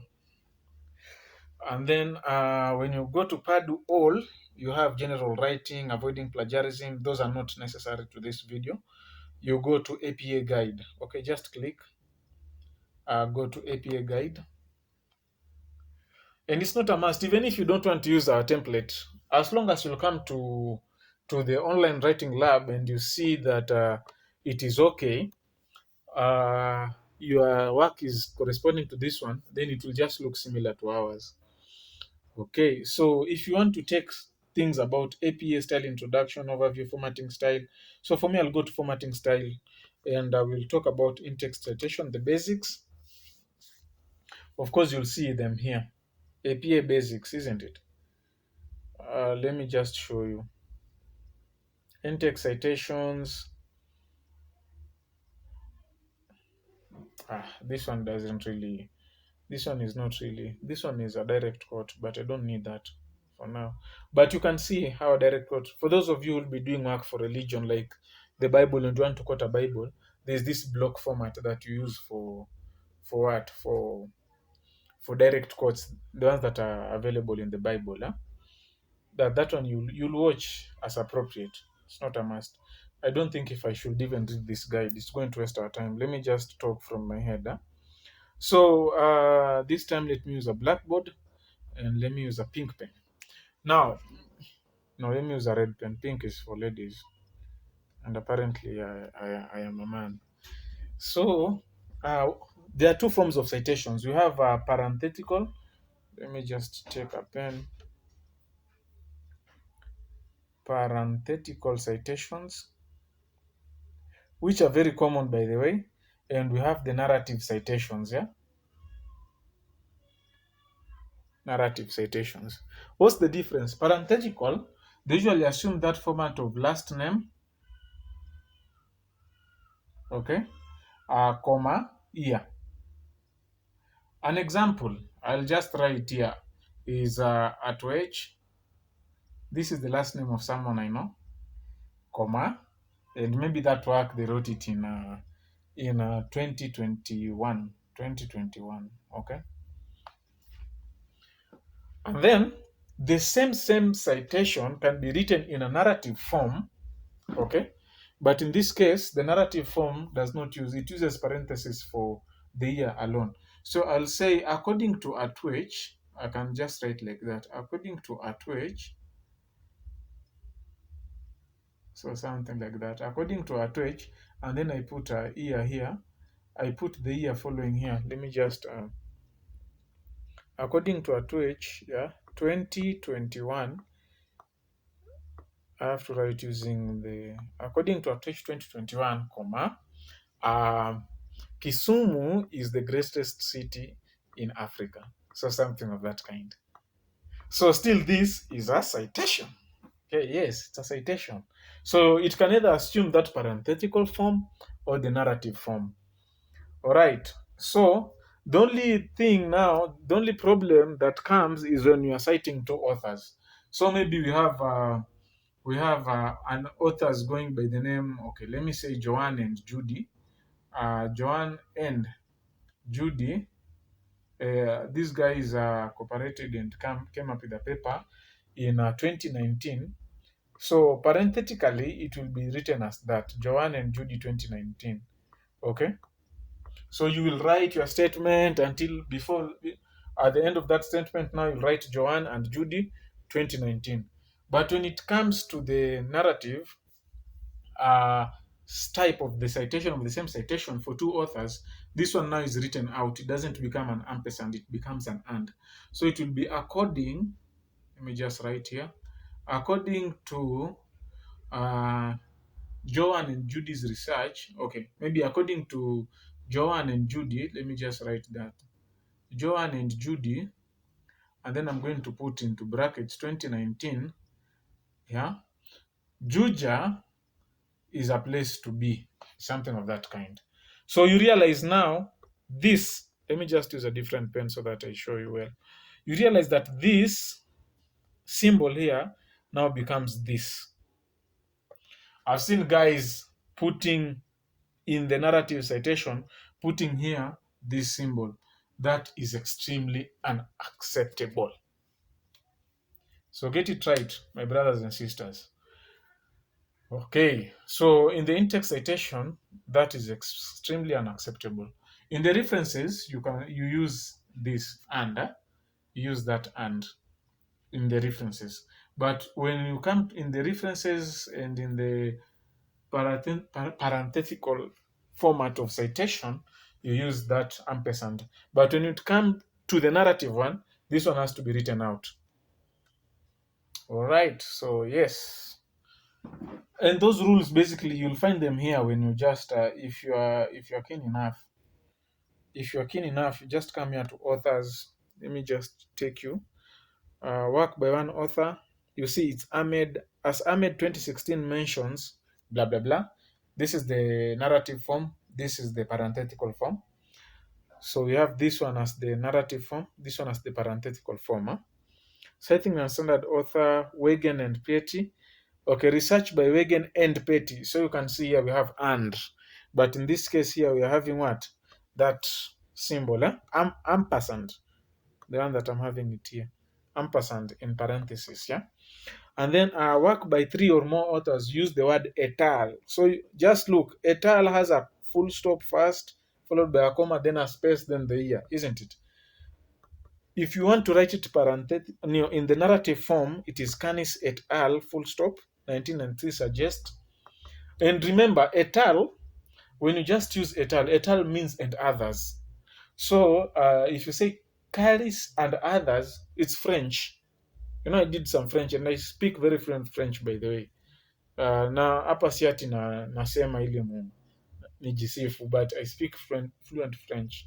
So some of the words that I hear here, mostly French has been borrowed here. So canis et al. It's like you're saying canis and others. Now this will never be suggests. I've seen guys putting a singular form when it comes to suggest. Instead of suggest, they write suggests. Okay? So take note that when you use this et al, you are referring to a plurality of the subject, many authors. Okay, so you should also have a verb that is in plural form. I think I'm making sense, yeah? So that subject verb agreement is a thing that you really have to take keen note of, okay? All right, so in et al, okay, et should not be followed by a period. Al should be followed by a period. So something of that kind. And do not put it in italics, by the way. Don't put it in italics. I've seen people italicizing it, but it does not have to be in italics at any given point. All right. If you're starting multiple similar groups of authors, no, you'll see what these are the ones you will name. When the author is unknown, you'll be told what to do. When the author is an organization, you'll be told what to do. Two or more works in the same parenthesis. If you're citing maybe the same work, maybe the same material, you found it in two different works. This is how you do it. All right. Same thing here. So you can. This resource is usually very rich, and it's not a must. It's not a must you go with our template, but our template will tell you uh, the basics of that citation. So we found it very important. We found the need of putting these. Let me go to WriteALL Academics APA template. These things. So as you can see here, it's Smith et al. 2020. Okay, there's no et al. 2023 plus authors, and then you can see this ampersand is here, isn't it? For two authors, this one Taz and Peters et al. For three authors. What it does not talk about is the narrative form of citation, but of course I've covered it. You don't write the ampersand, you write the, what do we say? Just write it out. Write and, not as a symbol. Level 3, okay, begin body in text, new paragraph. Here another update. To remove gender bias, please refer to all pronouns for researchers as they, not she, he, or one, okay? By the way, using this plural form of these pronouns, the gender pronouns, yeah, it's very important. It really removes this what is known as gender bias. Like they learned that APA 7 is not that hard to use. For example, here, Walker 2020 conducted an experiment. They learned that APA 7 is not that hard to use. The reader cannot tell if Walker is female or male. So always prefer writing statements that are statements that usually do not have any gender bias. Okay, that are not gender biased, if there's that word. Now, one thing I'll also say, how to answer questions. You see, questions, okay, the best way to answer questions is by it echoing the question. This one is not in this template, but let me just cover it for the sake of good, because I want you guys to improve on your quality. The best way to answer questions is by echoing those questions. Now, for instance, if you're asked, what is your name? Don't say Brian, okay? Don't say John, don't say Jose, don't say Masinde, don't say Kelly, don't say. Please, if you are told to, what is your name? When it comes to writing, formal writing, always echo the question, my name is John. Okay? My name is Camiligado. Something of that kind, isn't it? Yeah.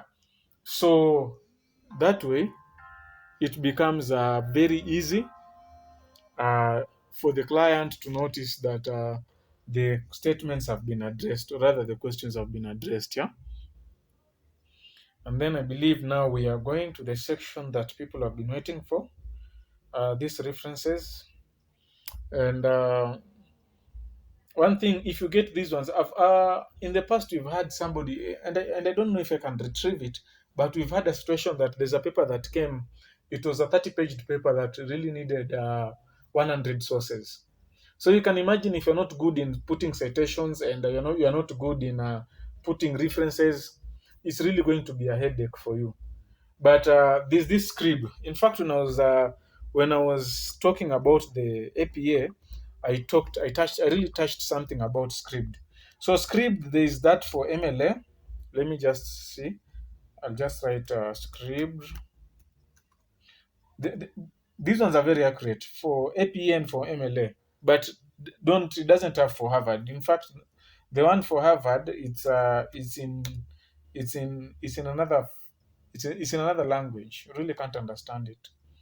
Not unless you use Google Lens to do some translations for you. But is it necessary? After all, it's not accurate, so I can't vouch for it. But when it comes to this one, for APA and for MLA, I really can give you a take. Like, it gives you both the inakupatia in-text citation. It gives you the in-text citation. It gives you the reference list, and it allows you to do different changes. Yeah, and it even suggests to you on how to cite different sources.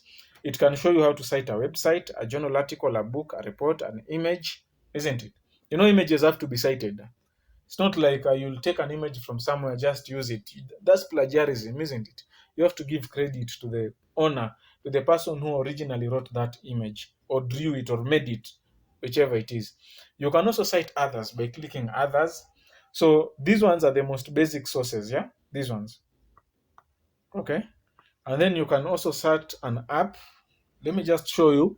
You can cite an artwork, you can cite a book, chapter, part of a book, comment, you can cite a comment, conference proceeding, dataset, ebook. Like, there are so many: lecture slides, movies, patent, reports, sculpture, TV show, isn't it? A YouTube video. Okay, this Wikipedia, but these ones we really don't need them. We do not need to use them. But maybe in some, you can get some work. Maybe the customer is requesting you to cite from Wikipedia, so you'll see. You can cite a tweet, unpublished journal article. So it has a lot of sources. Yeah, I'll just go back to the reference list. Now I'll come to this one later. I won't do it now. I will show you how to use it in some time to come. So for now, I'll just proceed with the WriteALL Academics template. So I believe I've covered the things that you're supposed to cover inside the body, and even corrected this template for these guys. I believe they should really recognize my contribution to their industry. So, and I didn't come from the moon. These things I learned them, isn't it? So it took me time, but for you guys, it's so easy because you're having an expert here trying to tell you things just from nowhere, isn't it? So you're even happy following through and taking down notes, isn't it? Yeah, but it is good if you see that you're putting into effect these things that you're addressing here. I will make a video so for Harvard, but I think Harvard will be my last video I'll make. But MLA, APA, those ones I think you guys, you should really have nothing to struggle with the APA and MLA from today henceforth. These videos are long, but they are extensive.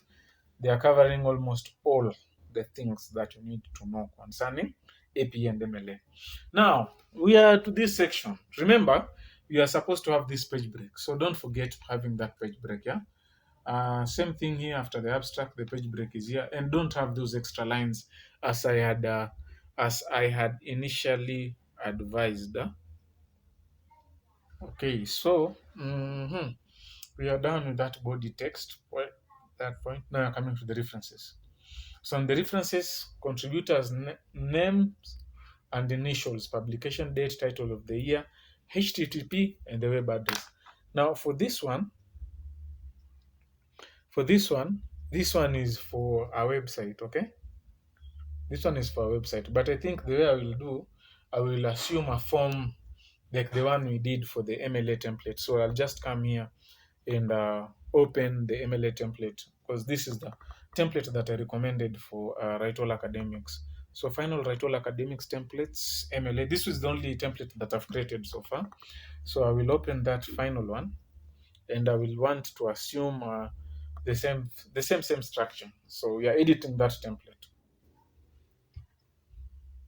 So there should be no bold in the paper titles. This is for MLA. It's works cited. That one is references, yeah, for APA. All sources in the in-text should be listed here. For one source use, okay, I'll just copy. Same thing, I'll just copy it. Until here, section for books. And then we'll just do the very same thing we did in MLA.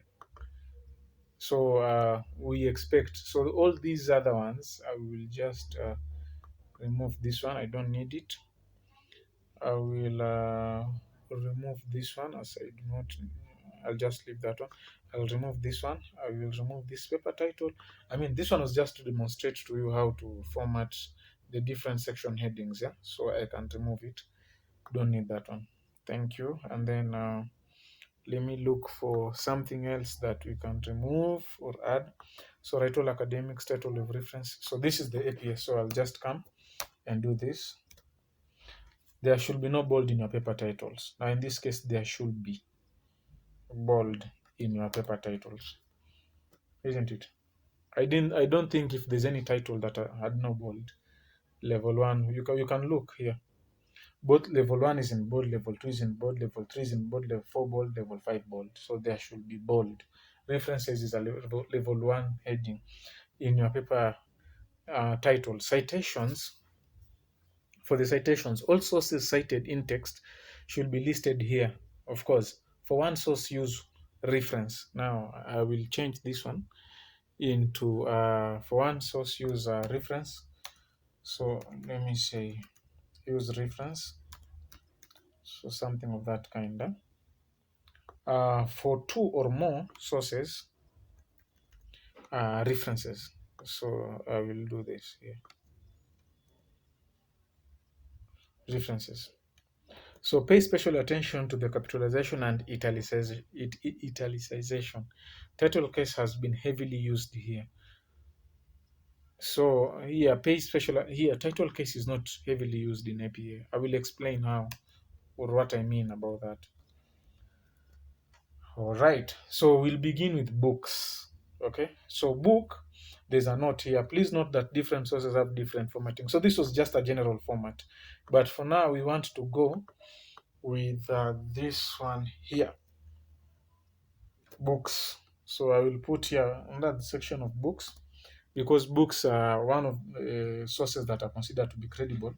So remove the publisher city, and of course this thing that I'm saying here, remove publisher city. It's okay. Even when you come to the online writing lab here, I believe you will find out that it's written that you're supposed to remove the publisher city. So I will come to which one? Reference list, books here. And you see electronic sources, basic format of books. So edited, no author, edited with a translational note.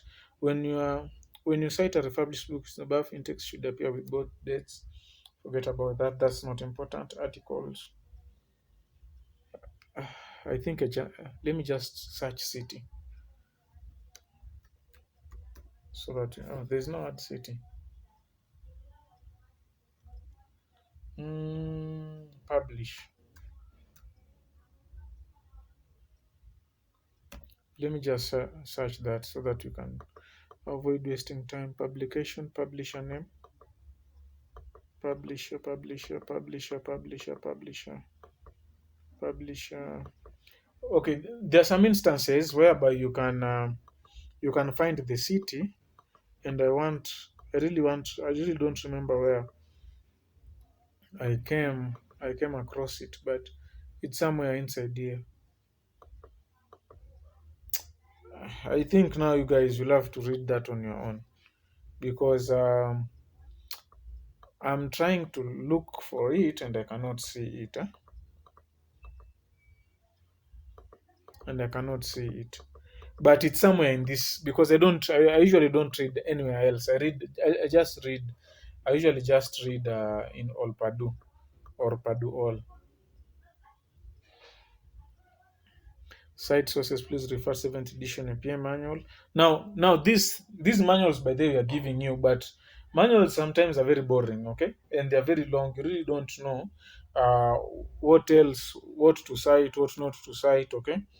And ndio upate for you to get something so specific, okay? It's uh it's really very difficult for you to get something so specific. It's really difficult for you to get something very specific. So I will talk about this PP and how it appears. I will show you. I will show you how that appears. Maybe this one is somewhere. It might not be in this page, by the way. I think it's somewhere inside here. APA books, something of that kind. Basic rules. But I will not talk about that. There are some instances in which the publishing city is important, but to be on the safe side, avoid it. I will not talk much. This is MLA. Let me just open that APA template. To be on the safe side, remove the publisher city. Okay. So you must have an author, A. These are the initials, yeah. Publication date, title of work. Look how the title of work is written in sentence case. Okay, capitalize all APA titles like a sentence. So those books, titles of books, they have to be written in sentence case and they have to be in italics. The same way this one is written, okay? You see, it's title case and it's in italics, okay? And then you write the publisher name here. Another one, if you're having two authors, it's author AA and author BB 2019. So the one that was saying the ampersand in the references, Nikai. So there's that ampersand author BB 2019. Here is my chapter title in the edited volume. So if you have a chapter title, you can put it here. In ZZ, editor name, and YY editor adds name of the book, same as before with page range immediately after. So you just put the name of the book, then put the range page break and Tokyo University Press. So something of that kind. If you need an example, I can put an example. But generally, books have to be cited this way. So this one, I think this is an edited book, okay? One that has editors, yeah? So let me see. Basically, when you just come to online writing lab, let me just go back. So if you're citing a book, I think even this section, this one, if it's an edited book, do that. But notice what is italicized and what is things are in sentence case in this case, okay? So there's no title case here.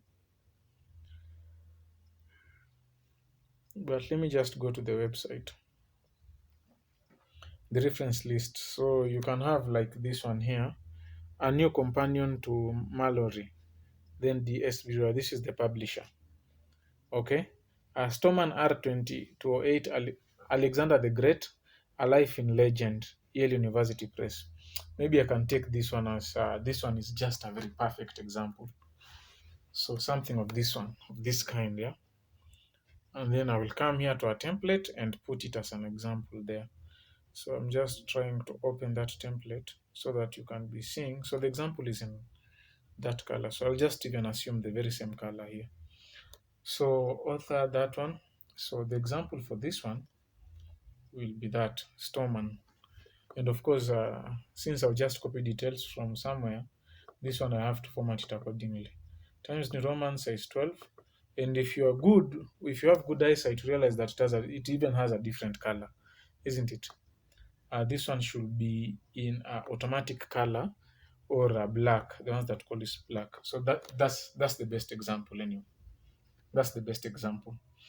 As you can see, the author is that one, author, last name, that R, the initial R, and then I can just add for him the name here, B, full stop, okay, and then put a space, and then 2018, and then title of the work is Alexander the Great. Now notice immediately after if you're having a colon, you have to start with a capital letter. That is the only difference. So a life in legend, then full stop, then publisher, it's Yale University Press, so something of that kind. So this was just covered almost everything. So let me see how we did it here. We colored it yellow and then example book. So I think I'll just copy this. I really want these templates to be uniform, so that we can avoid any mistakes, any changes. So I'll just, then also this one I'll just color it yellow. Book, remove publisher city.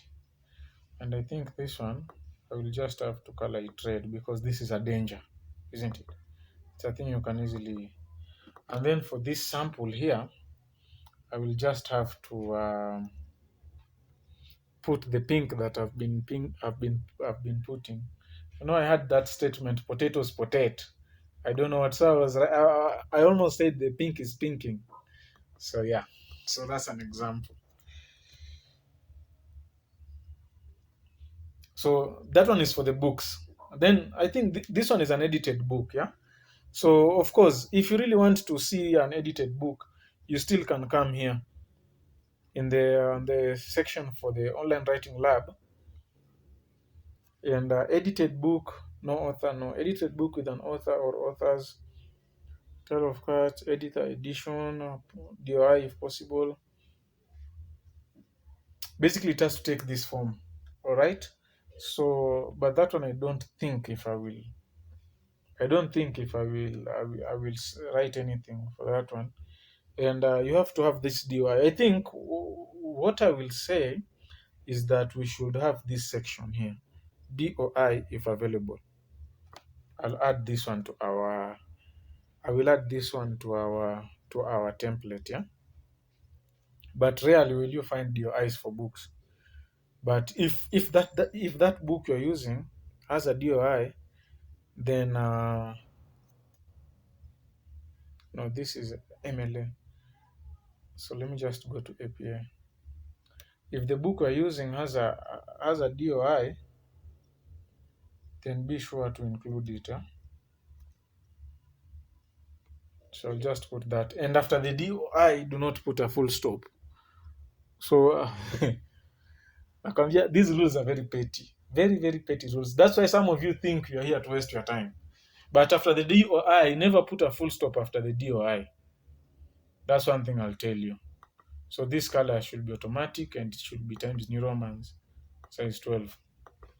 So don't have a full stop after the DOI. If I see some guy coming to do this and putting a full stop, now hapo tutakuwa tunakosiana heshima because I've just said it here right now. Never put a DOI after never put a full stop after URL or after the DOI. The reason for this is because these ones, if you do that, that would mean they usually these full stops usually affect how those what do you call, how those links behave.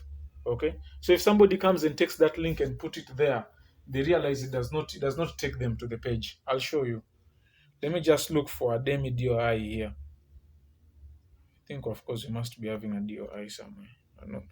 Now look at this DOI structure in MLA. Then I will show you how the DOI in APA looks like. This one is just a word, DOI, then blah blah blah. In fact, it's not supposed to be a link.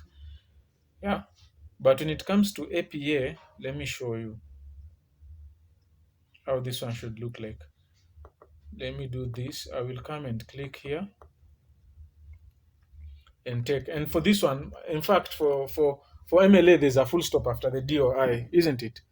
Because we really don't expect one to come and click this DOI, take them somewhere. This is just a statement. So these ones here, in fact, should not be active. So there's a full stop at the DOI after the DOI of MLA, and there's no full stop for the DOI for APA. So I'll just click that DOI, then I'll go to script, and this was a journal article, I presume. This is APA, isn't it? I believe so. I believe this is APA, and I'll just paste that number and I do the search. Eve's Apple or Women's Narrative Bites. Nice article. I remember I read it sometimes back. Now, what I was saying is that when you search for this citation I'll say no thanks. When you search for this citation using that DOI and you have brought this article and you click, you realize these titles automatically filled for you. You can see. Naona venye zinaenda. Yeah, this one is for a journal article, so I will show you, but this is just showing you the DOI is here.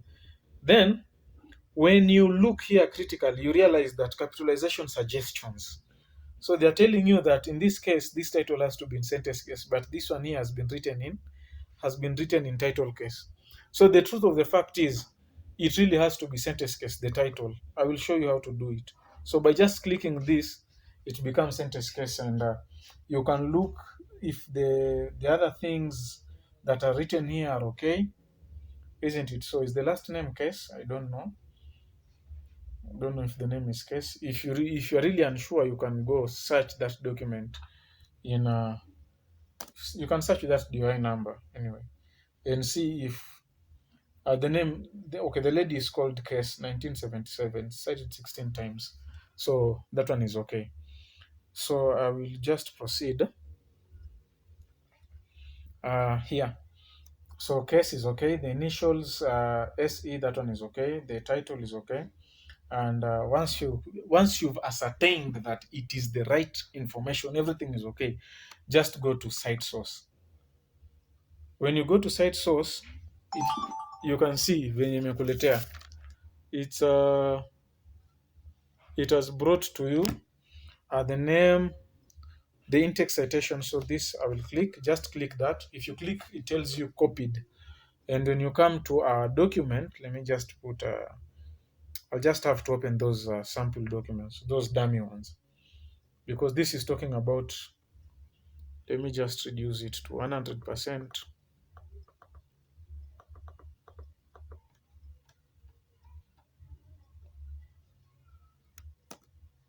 And when you paste it, you can see automatically this becomes hanging, isn't it? So script is a very nice one. Automatically it becomes hanging. When you check the volume number and this number, they are done. Okay, when you talk journal articles, I'll tell you. Then, okay, what I was saying is there should be no full stop after the DOI. And you can see this one also does not have a full stop after the DOI, isn't it? And then the DOI here has the HTTPS.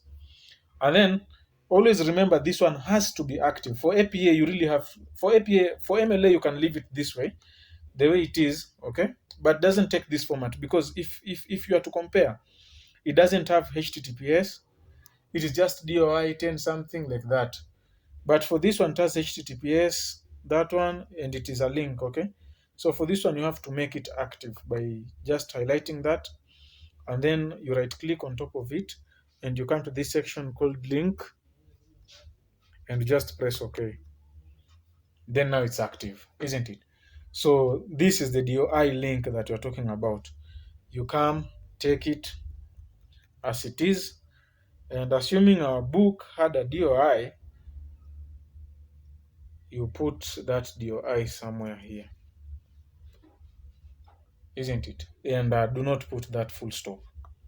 Don't add a full stop because ukiweka full stop utakuwa umekosea hata Mungu. Yes, then save that. Nice. Looks nice, isn't it? Yeah. What do you think about APA MLA? It's confusing. Anyway, don't worry. Just take your time. You learn. Yeah, these standards are very important. Yeah. Yeah. So for this other source, I'm thinking to delete it, but I don't know. What do you think? I can. Yeah. Let me just leave it there. But I won't talk about it.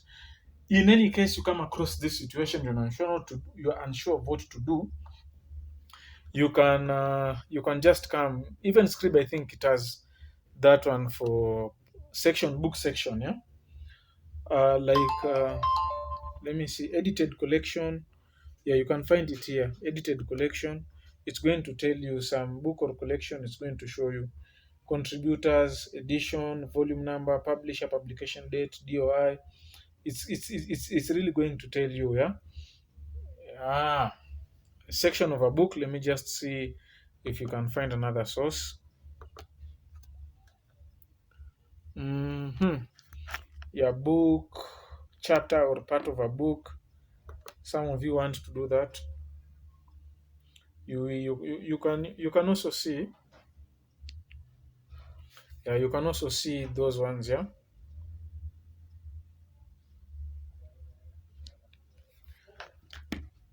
Okay, you can see chapter or entire edited book in an edited book. So chapter entry, names, collection, contributors, edition, volume number, publisher, publication date, DOI.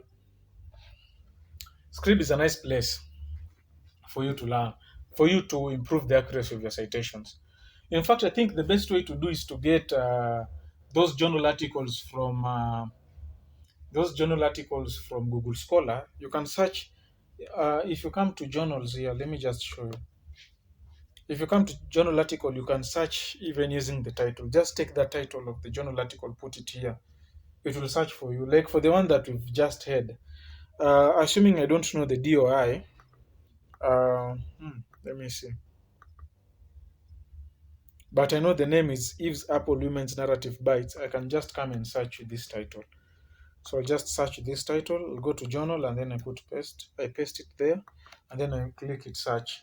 And when I click it search, zimekuja mingi, but the one that is very similar to mine is this one. So at the end of the day, it will even provide for me a DOI for free without going to Crossref. Okay?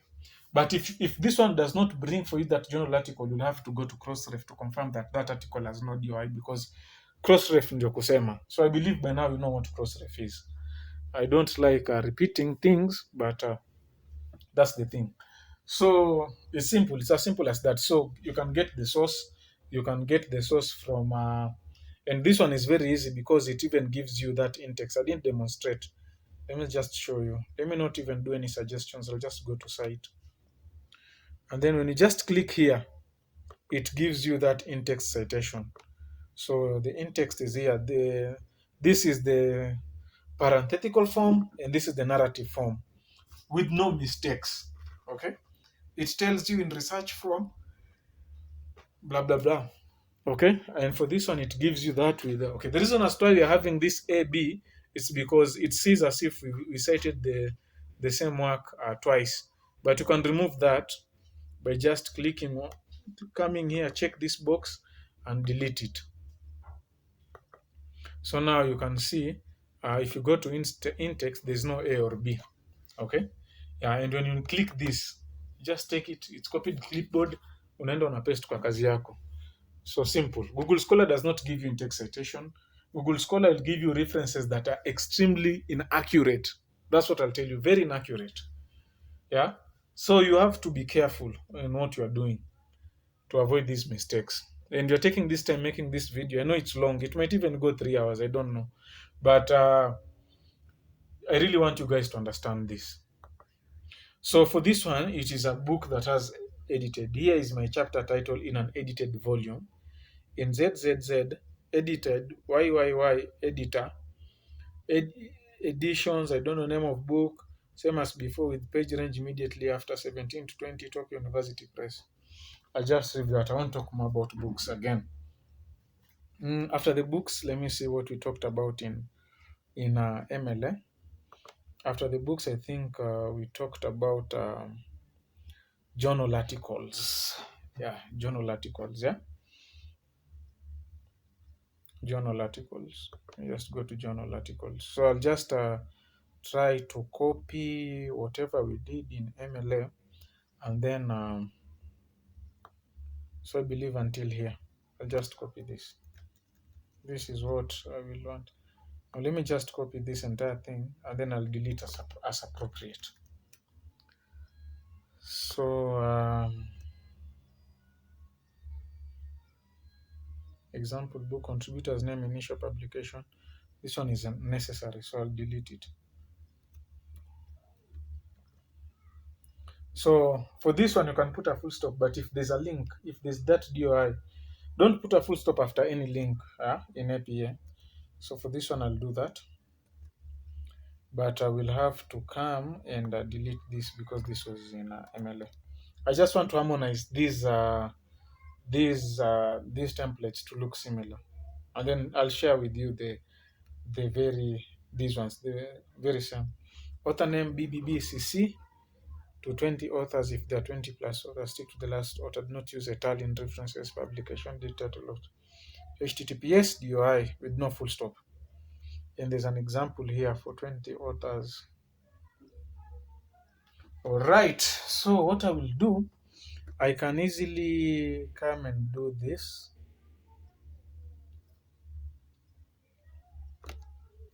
And cut that. And then I think here, journal articles. I'll come and do this and do that. Yeah. And then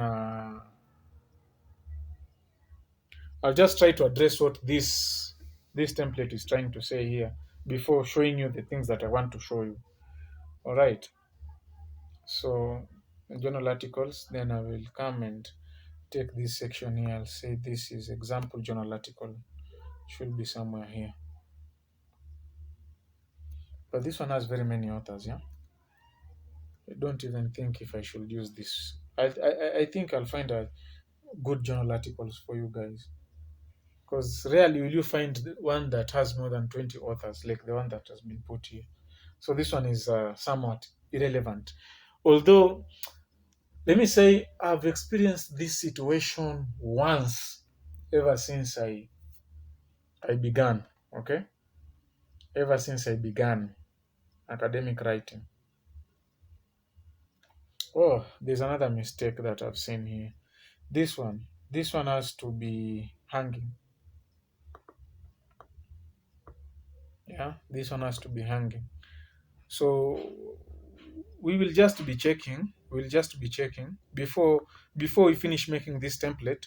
We will just be checking to see that if there's any mistakes, we'll know. But for this one, I'm sure it has to be hanging because it's a reference list entry. Yeah, it should look like that with no full stop. The other one is it's hanging. Okay, so for the books, I think it's okay. It's all okay. Then for the journal article, if you look at the journal article, okay, just leave that one first. Let me remove these things that are unnecessary here. These ones are unnecessary.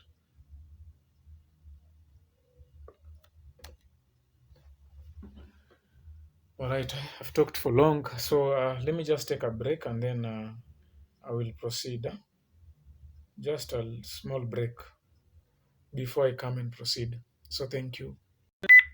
So welcome back. So we'll proceed with these things concerning APM. So the reason as to why we say that we take you from a certain level to the next level is because our standards are quite high, and we expect you to learn fast anyway. But I am back. I've taken some few sips, some few glasses of water, so that I can my voice can become clear as we proceed. For this, ever since I broke my voice, it's becoming a little bit heavy. Yeah, you can hear that I have a very heavy voice. Yeah. So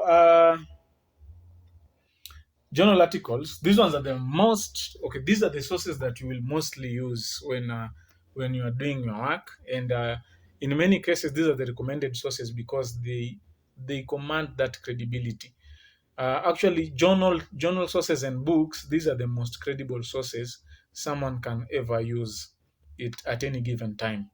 So the structure of referencing of journal sources, I really want you to know the difference between referencing and citing. Citing, I told you, it's in text, isn't it? And referencing is in the reference list section after the, so references. Huh?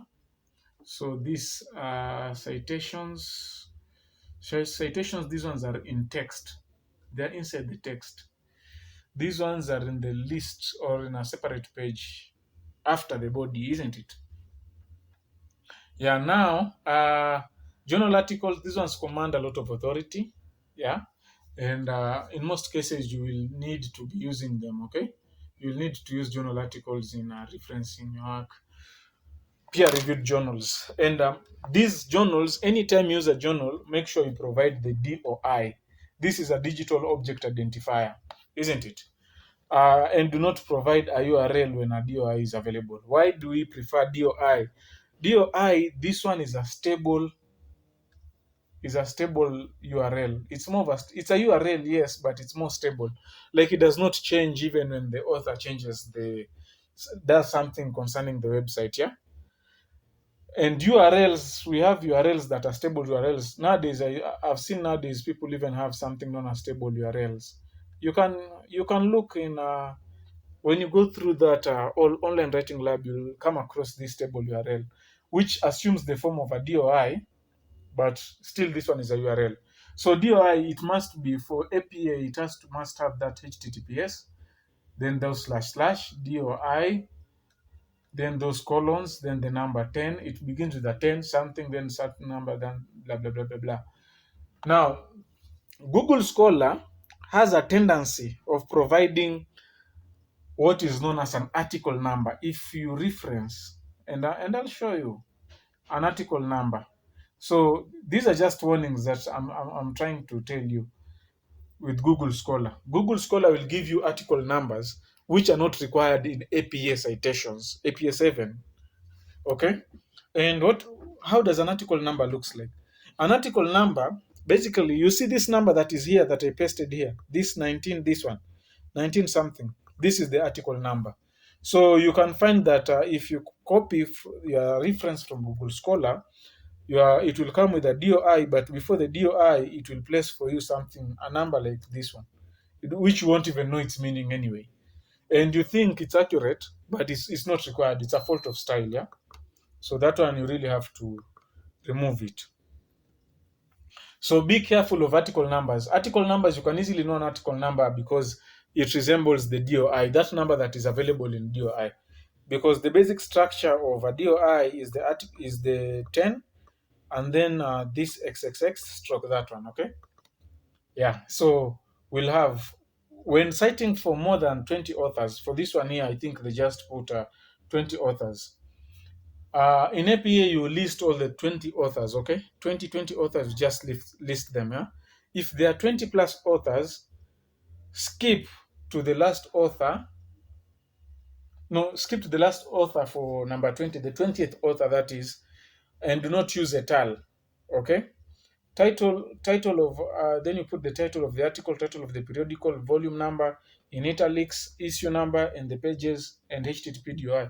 I'm going to demonstrate all this. In fact, I'm going to give you a small example first, and then I give you another example, yeah? All right, so what I mean, let us take an example. We'll use the example that we used, but in this case, let me find a source that has 2 authors. I really don't know if I can get a source. Let me just go to Google Scholar and see if I can get us any nice source that is going to talk about maybe, let me say, technology, something of that kind. Let me see. Let me get something about technology. Technology is very wide. Technology, risk management, information. Let me just go with risk management in technology. Then this is this one has several authors, yeah. 202. Yeah, we want you to cite with very nice sources. So these sources for 202, you can sort them since 2018. This one has already made it for you less than 5. You can sort here since 2018, isn't it? So this one already, but if it's any time, you can get them. But for this one, I think I've put, how many authors are this one? This one has several authors, very many authors, yeah. What I will do, I will say anytime. But if you're working for WriteALL academics, just always prefer those articles that are less than 5 years old, because that's what is recommended. So then I'll come to cite, then I will come to APA here and copy this one. But okay, there's no need for me to copy it anyway. When I look at this one, it is a little bit accurate. Yeah, for this one, it's a little bit accurate, but I will go and search it in Scrib, okay? Because I've seen it doesn't have a DOI. And then another thing that I've seen that it does not have is doesn't have a DOI, and we'll see what happens. So I will copy this one and come to here APA, and this is a journal, and I'm going to search by the title and see if I can get it. If it is a journal that is known well, risk management information, a real option. This one I think it tutasumbuana. Assessing risk, it's risk management guide information technology systems. Now this one I can't find it, but let me see if I can find it in Crossref. So I'll just come and write a Crossref metadata search. This one will give me a DOI for this article. If I don't find a DOI, I'll change the source because I really want. I'll search with the title.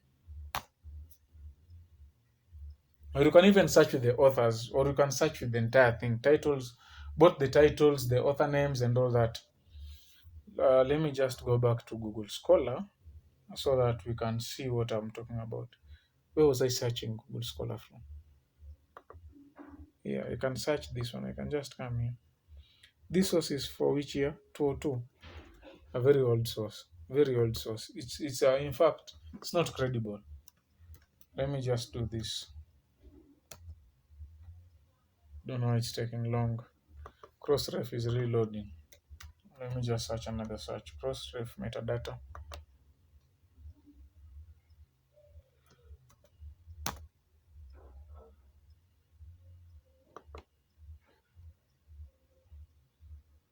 Okay, we wait for that one. But in the meantime, we can look for another source that is just direct. Let me go back to Google Scholar. This source is not nice. A framework of integrated, let me cite this one. APA 1999. We've been having very bad sources. Yeah. But let me just do this one is just for illustration purposes. But if we see you're having sources for 1999, you can understand internal server error. There's an issue with Crossref at the moment. I think that's why it's taking that long. So let me search this one. I see if it will have a DUI. Yeah, it's this one is there. So a framework of integrated.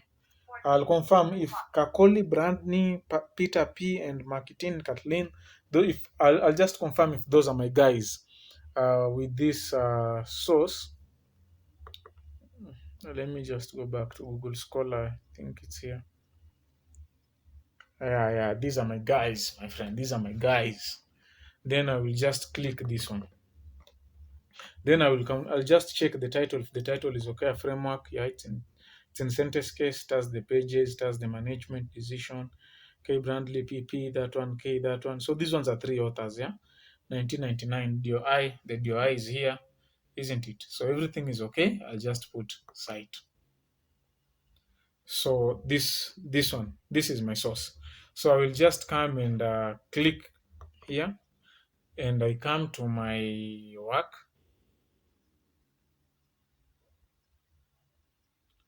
This sample document and paste it somewhere here. So, and what is remaining will just be to make this DOI link active. So I'll just come, highlight that one up to there, right click that section and go to link and put active. Okay. And if somebody just comes and hovers the mouse on top of that link, it will tell him click control plus the click.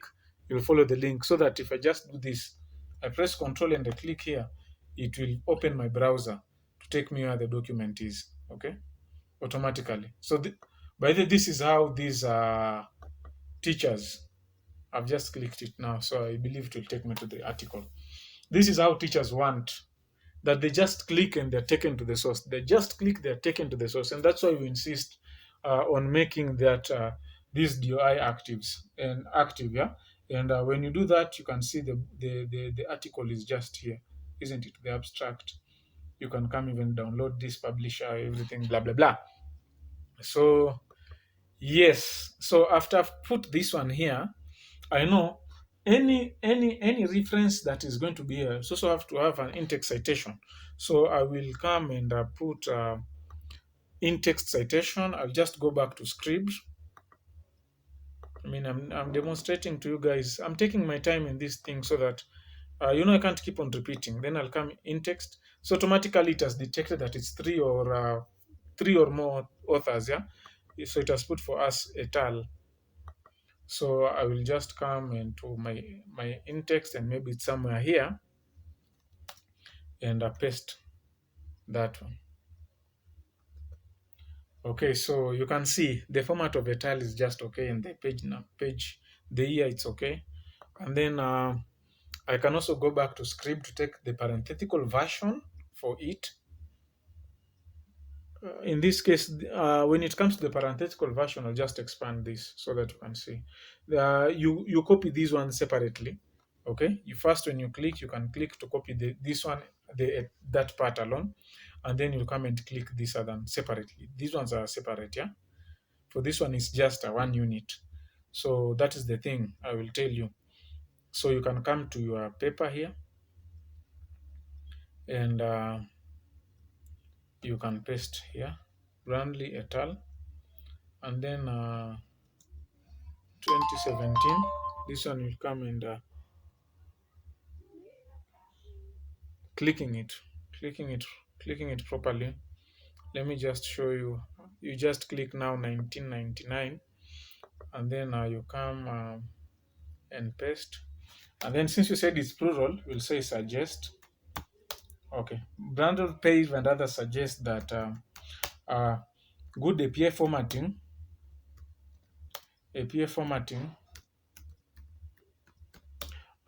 is done in East Academia.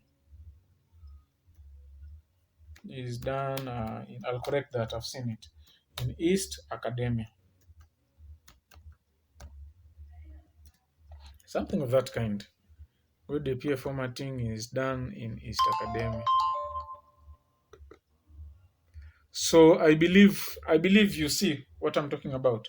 So for the reviewers, by the way, reviewers, if they really want to know that you've cited your work and all the references are in the in-text, they just come here and they copy this name here, brand of pay, I don't know, whatever, and they come here and click find, and they put that name there, and they check this brand of pay, the three authors. Yes, so I'm expecting an et al, isn't it?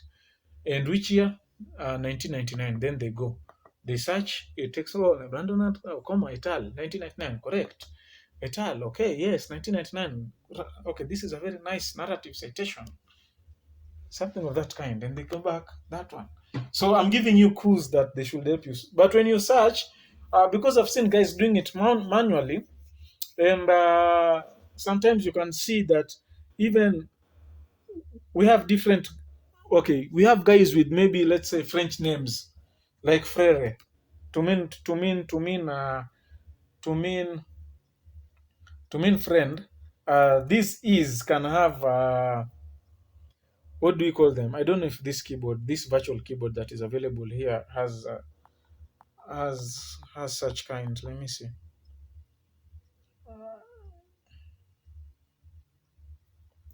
No, this one I don't think if I'll get any here, because it's a they're those ones that have accents, yeah.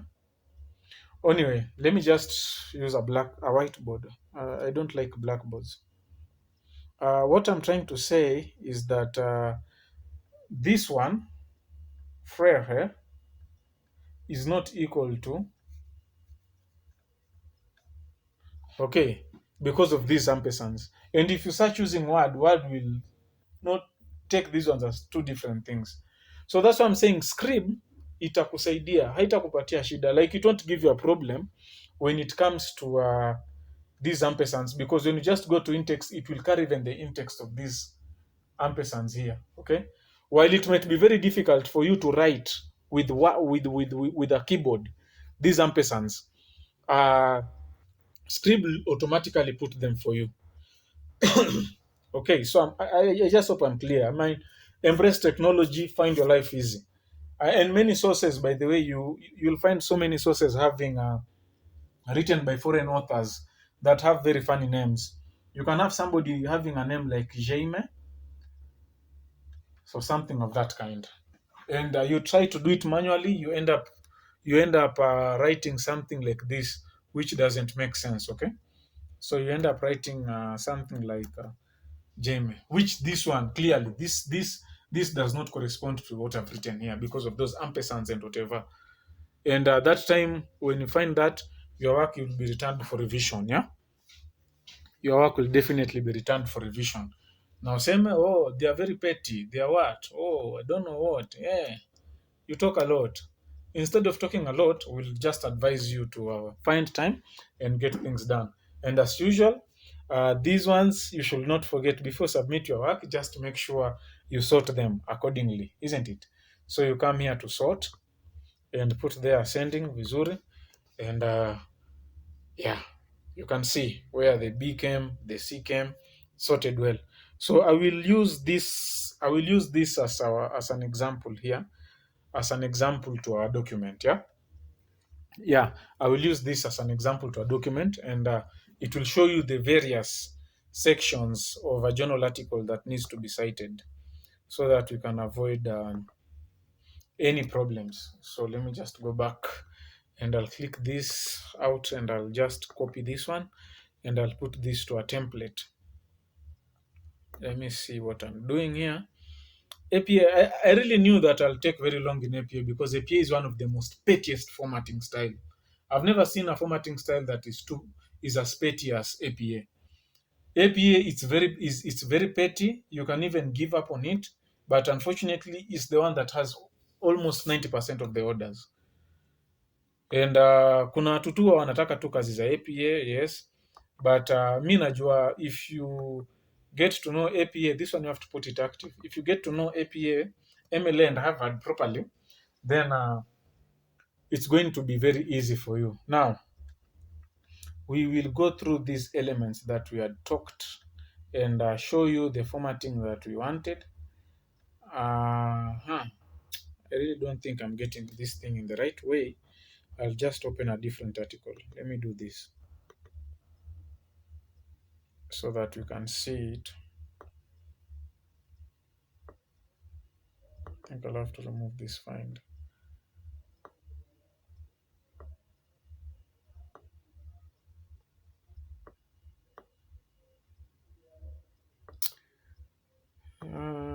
It's still not showing me. I'm really looking for that reference, yeah, so that we see the difference, yeah. It could have just been better. Let me just use the same document. No, it's not an issue. I'm using the same document. Sorry about that.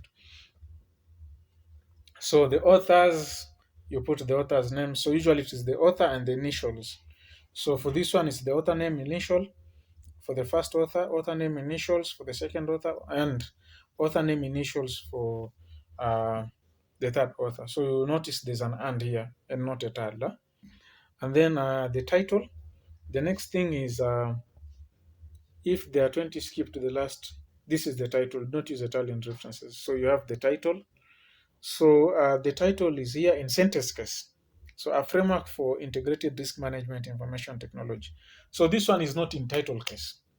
But when you come to the name of the journal, okay, or the title of, you know, This one here.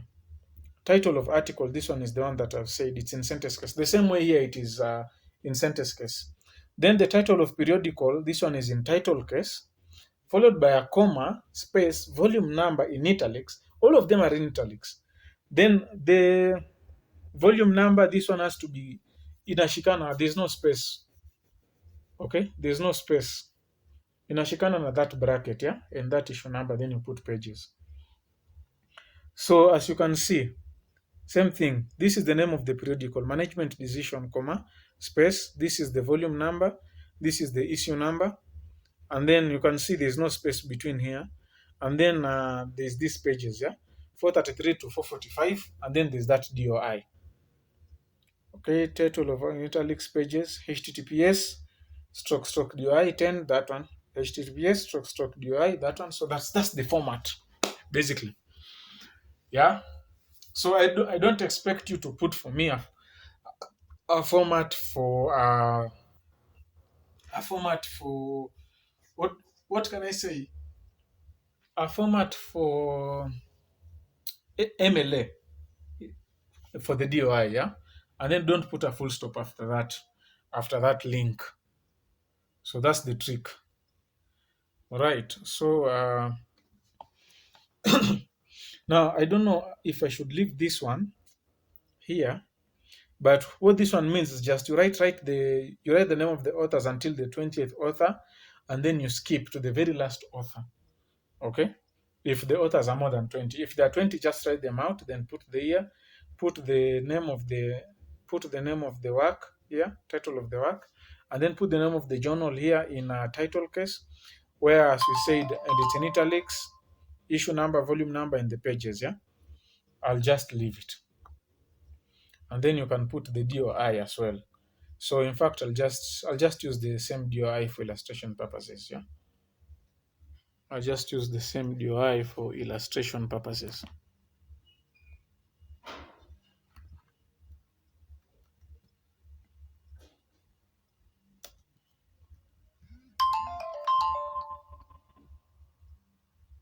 Just put the same DOI for illustration purposes, and as usual, this one has to be hanging. So this one you put it in a hanging indent. So hanging something of that kind. Yeah, 1.27 centimeters or 0.5 inches, whichever that you're using. So example journal, so that one was for the journal. And when you come to the online writing lab, it will tell you the same thing. So for me, sometimes you can get that you can get that the template, okay, you've encountered a situation that the template articles and periodicals, you've encountered a situation that the template has not really covered it. So the place to confirm, okay, the place to confirm basically is the online writing lab. I hope you are together. The place to confirm is the online writing lab. And when you look at these ones, they have even done what? They have even put it in italics, the inatakikana and all that, isn't it? So just take that form, yeah. Just take that form. It really looks the same, very much same. If you can see this one, the way this one is a review. Forget about this one. This one has an issue. No, this one has no issues. Just okay. I was not saying that this. I thought this one is not in italics, but it's in italics, as you can see. See the page number. There's no this PPP. I'm not seeing any PPP here, isn't it? So don't put PP. Don't put that PP when it comes to journal articles, please. Okay, please, just very much, please. And so make sure if your sources, just look that, make sure they take this format, yeah. Make sure your sources take this format. All right. So what I will do, I will color these examples. I'll just color them so that you know that these are examples and nothing more. And I think the last thing that you're going to look is a website. It's the website, yeah? Websites. So I will, let me see. Oh, no, it's not much. This is a thing I can finish in 30 minutes, yeah? Because I also want to leave. I've really done much for you guys, yeah? But I think I'm adding value to what you knew, isn't it? I believe I'm adding value to what you knew. So I'll just come and copy this one website and example website. Then I will edit as appropriate. So we are making a template with you guys. So if I'm making this template with you, there's no way you will not want to follow it, isn't it? Or adhere to it, isn't it? Yeah. This is nothing that so I'll just come and take this up to here, cut that, and then I'm just telling you the do's and don'ts for referencing, so that you know how hectic it can get, yeah, if you don't follow instructions. All right, so the example website that these guys have given, let me see. It's here. Still, this one has to be hanging. Huh?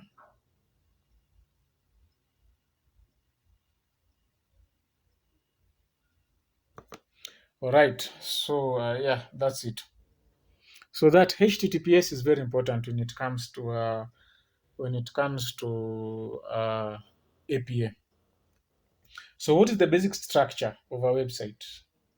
It assumes this one websites no more retrieved from. List the name of the website. Don't say retrieved from what. Retrieved from somewhere. No longer use that retrieved from. Yeah.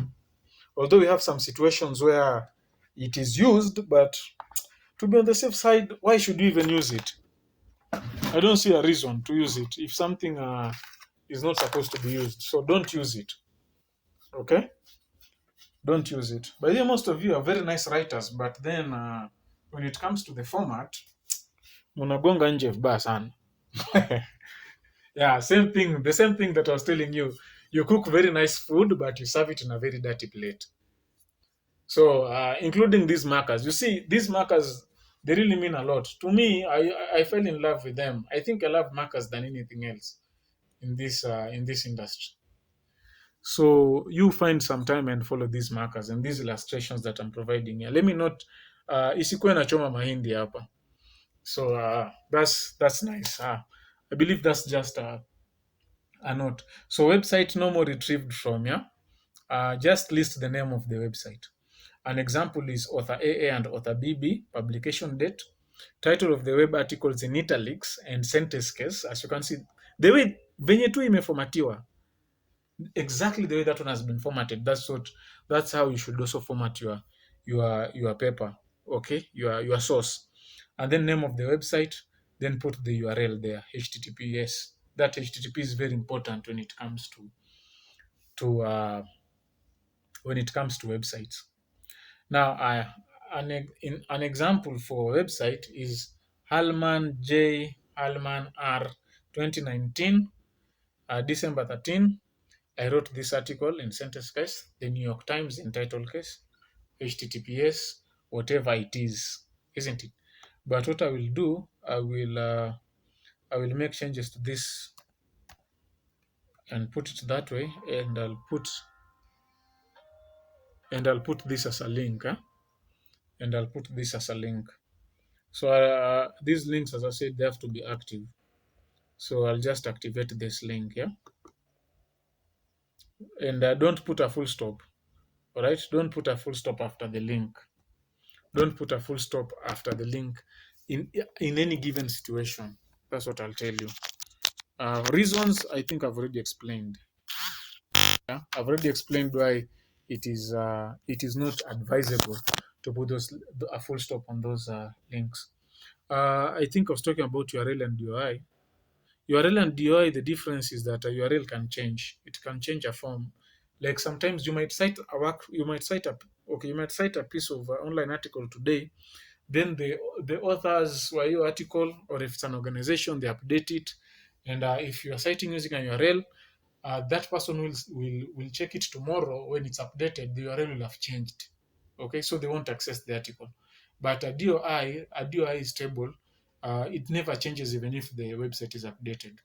And there's this thing known as a stable URL. So stable URL, it works almost the same way as it works almost the same way as as a DOI, stable URL. Yeah. When you take time and just read through these what we call online writing lab, you'll come across such things. So since you're talking about websites, I will go. I think it's an electronic sources. Yeah, electronic sources. List electronic sources, web page, or a piece of online content. So something that can last name, year, month, title of page, site name, and the URL. That is the basic structure, and this is the one that we are having. Yeah. So same thing. You can easily get this thing from Google Scholar or Scribe, because I'll just come and write World Health Organization, and that's an organization I need to cite from. I will show you how this thing is done. I will show you how this thing is done easily, so that you don't get challenged in any given time. Uh, so yes, I really had to. Somebody was making a call, so I had to text them that I'm in an important session. Yeah, trying to make my guys very accurate and perfecting their skills, isn't it? All right. So yeah. So the basic structure, that's last name, initials, 28 March 2019. Laziness does not exist, isn't it? The name is medium. Then you have the URL there, and the URL has to be active. Even these ones have an active URL. Laziness, and when you click on that link, you're taken to laziness does not exist, and you see those people who are talking about laziness does not exist. Yeah. So you can easily cite this one. The name is Devon Price. Yeah. So I just go back because I didn't come to learn if laziness does not exist. I saw something about when Wentworth Miller, the one that was the star who was in Prison Break. For those of you who have watched Prison Break, it's an article that I saw there, but this is nothing related to this, isn't it? Yeah. So let me see something. Let me go to Google Scholar and see something about cancer that has been written by World Health Organization, and see how we can cite, because no, I'll probably get an article from there. Let me just do this. WHO cancer, something of that kind. Cancer statistics 2021, something of that kind, so that I can easily cancer facts and figures. Yeah. Is this from the WHO really?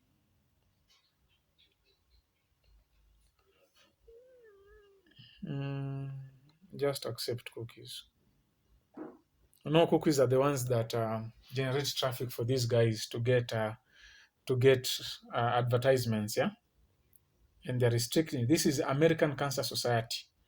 So what I will do, I can just come and copy this one like that, and go to Scribe and cite it as a website,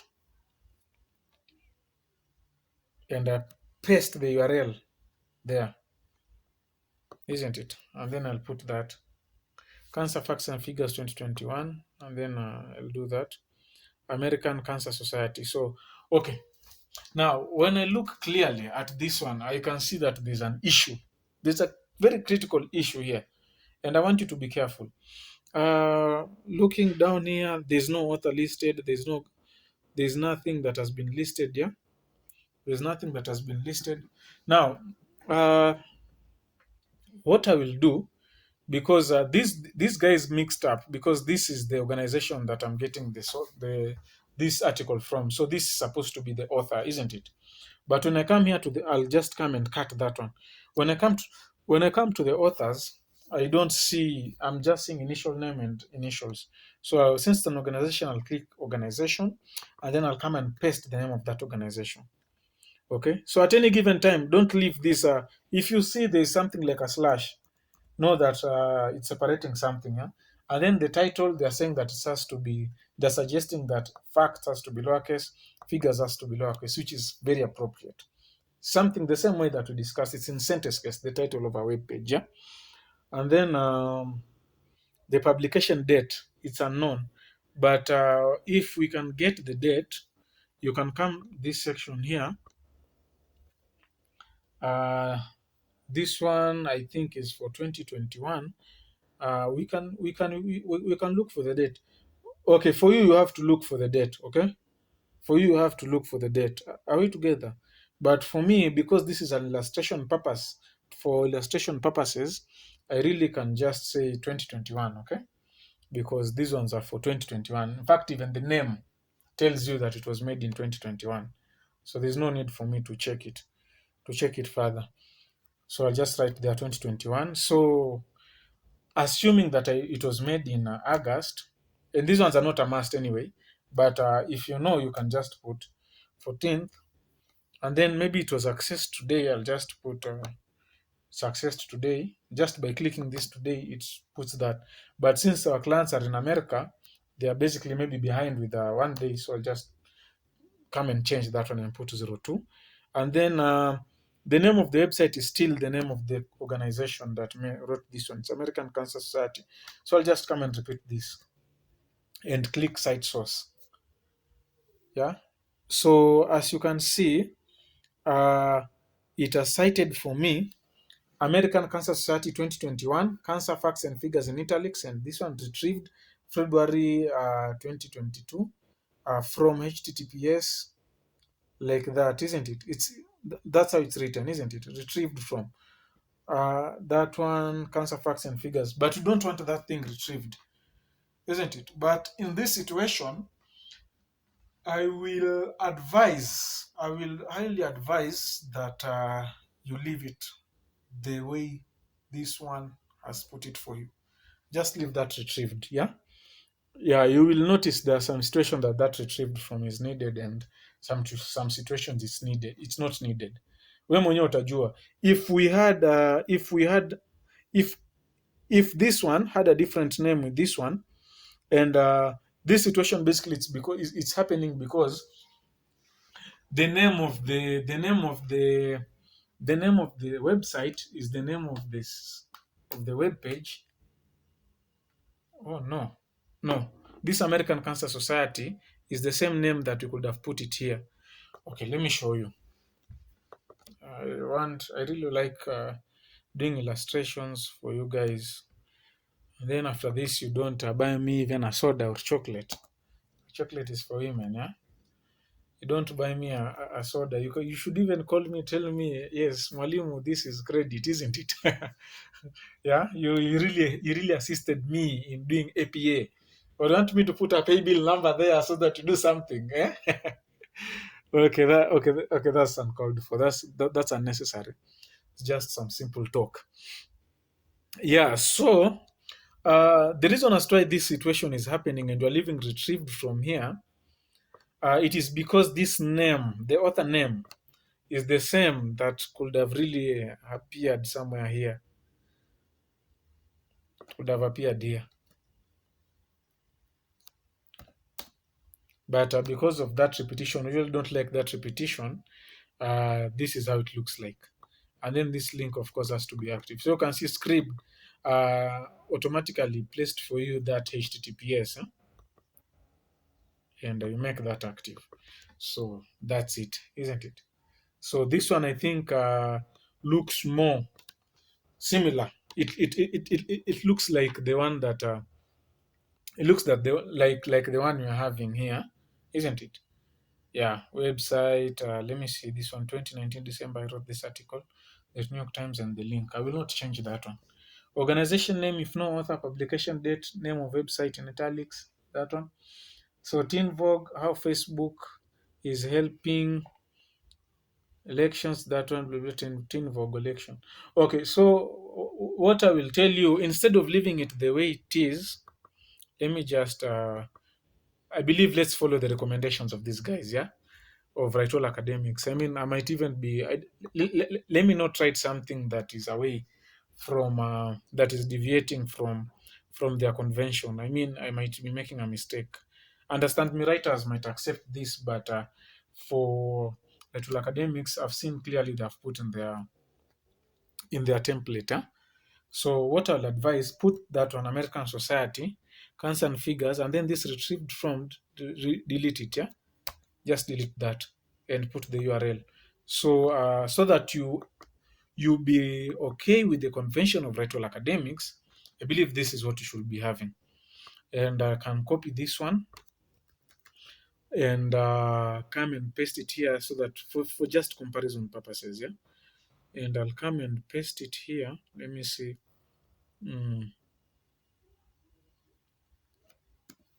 Because this is an organization. Paste it here. So organization name if there's no author, publication date is here, name of web page in or page article in italics. This one is here, 2021, and then URL is there. So no more. So that one will stick to this one. Websites no more retrieved from list. No more retrieved from list the name of the website. I believe that retrieved from we can avoid it by doing that. Yeah. And this in Vogue example, I think we can just leave it as well. But I will leave it if and only if this link becomes active. So I'll just activate this link and I put this reference.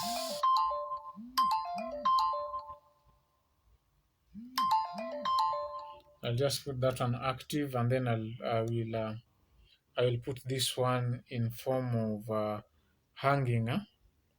I'll make this one to be hanging. So it's hanging. So you can see even script is even going against our conventions, yeah.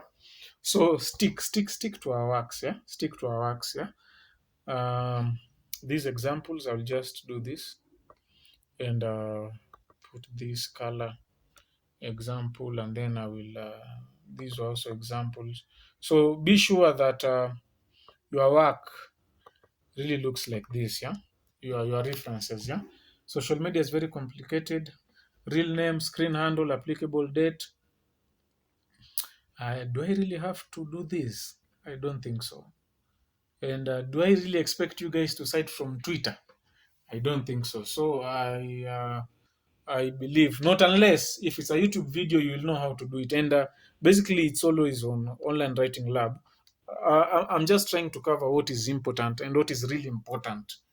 Yeah, but when you find yourself in those situations whereby you have to cite from Wikipedia or videos or yeah, like this one, audiovisual media, you can come here, audiovisual media, you can check film or video in another language. You can cite a TV series like Game of Thrones.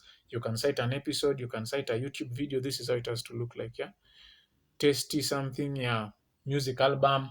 Come on, if you want to cite Willie Paul's album, you can go there, isn't it? So yes. Now, you can also check this one for the MLS style is here, Triple E style is here, MA, SAA. What is not here is Harvard. So that is a PS7. And for this template, because I really don't want to include things that are not common in this WriteALL Academics template, I'll even recommend them to remove these ones. These can just cause confusion and make the template just big for no reason. Yeah, a template should not be more than two megabytes, isn't it? But if you put words, even the size of that template becomes large, isn't it? Because these characters, of course, these are zeros and ones. At the end of the day, these zeros and ones, they occupy some certain memories in hidden registers in RAM. When you open a template, can even make if you're having an Atom processor to hang, isn't it? So I don't want you to undergo to come across such. So we are done with. I think we are done with APA. You can write your comments in the comment section of this YouTube video, and I really hope I've addressed things that will assist you. Do not forget to sort your references in alphabetical letters. Yeah, as I said, as I said. So now I'm just going to do the before I send this template to you, or if before I email it to WriteALL academics, I have to be very careful that it is of the right standards. Yeah, it is of the right standards. But basically, we've created it together. So I'm going to do the final paper checks. I have to make sure that it is the entire is in Times New Romans. It is in size 12. Um, it is in single spaced. It does not have any spaces before and after paragraphs. That one is okay. And then I'll have to make sure that I come and it do not add spaces between paragraphs of the same style. Okay, that one is okay. I have to make sure that it has a page number. That's okay. No extra lines.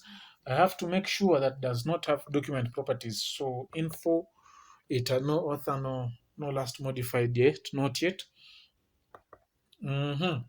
What else am I supposed to look? It has the page breaks, of course.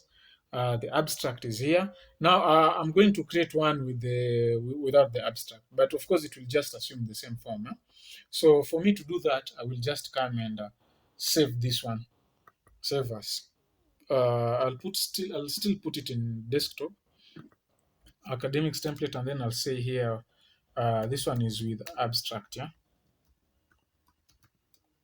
with abstract, something of that kind. I put that one with abstract. Then it's 9723 document, yeah? Yeah, that one has been saved. And then let me confirm if this one, yeah, this one is just okay. Those are the final checks that we usually do to a paper. And then we can look for inconsistent apostrophes if there are different apostrophes inside here. We have the same, okay, there are two apostrophes and they're the same kind, yeah? You can watch a video on how to remove inconsistent apostrophes. Then we can look, just coming here by pressing the space bar twice, we can see if we have any double spaces or white spaces, and there's none. So those are the final paper checks that we have for this paper or for this template. This one has an abstract, so it will assist you well. And then now I can come and save another one that has no abstract. So I'll come that one.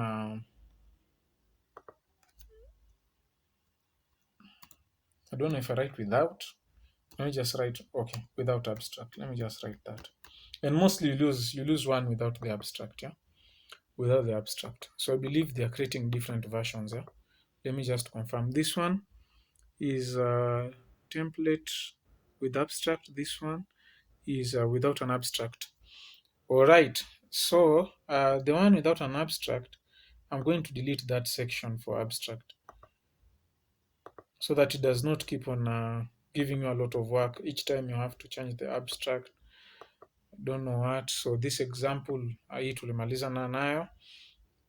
This MLA 9th edition, this one is just perfectly fine. And so this one, I'll just come and delete. First, I'll delete this page break. By double clicking, you double tap that page break and press backspace. Yeah. Something is amiss. Let me see what's happening. Title of page gets repeated here. So I just want to highlight the page break. Delete that page break and then delete these ones. Then there's that line. I'll just come this way.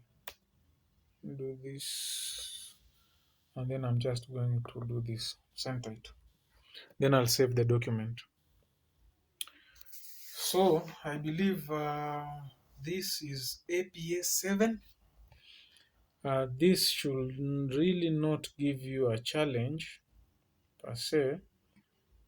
Yeah, this one should not give you a challenge because imetoka jikoni na imetengezwa na mwenyeji. See, I'm not talking about kienyeji here. Okay? Mwenyeji, I'm talking of mwenyeji, isn't it? Or I can put this one in a hanging indent, so that you just see from face value that everything hangs.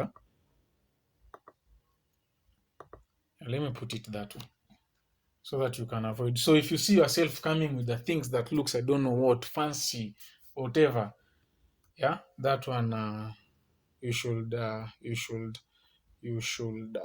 avoid that. So you will delete as appropriate. You just come delete these sections, paste your work, move on. This one shows you well, isn't it? But I can also send a template that just looks exactly similar to the one that you're using currently. The one that the only thing you do is change the title and cover page. Let me just see if I have that template. I think I'm having the template. Let me do that. Let me just close these ones and try to open.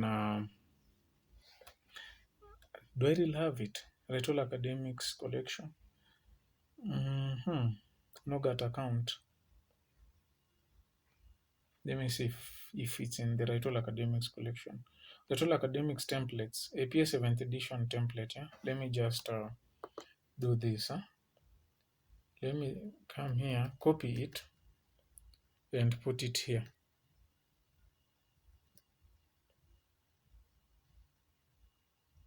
I think I'll have to rename it.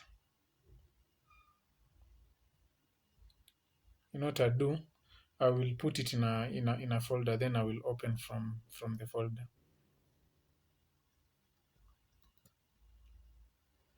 APA 7th edition. Yeah, I can just send as template that does not have these issues. But I will always advise that you look from you look. I'll advise that you confirm your references from the one that has the from the one that is having those things, level headings. I don't know what references, how they look like. So this template, no, this was the very first template and doesn't even look good. As you can see, it does not have any any references. No, it does not have page breaks. Yeah, so these spaces have to be deleted. Let me show you. Whoever made this one, uh, to me naona ni kama aliwadanganya. So let me just provide for you something neat. Put a page break there. Yeah, save. These are just unnecessary lines.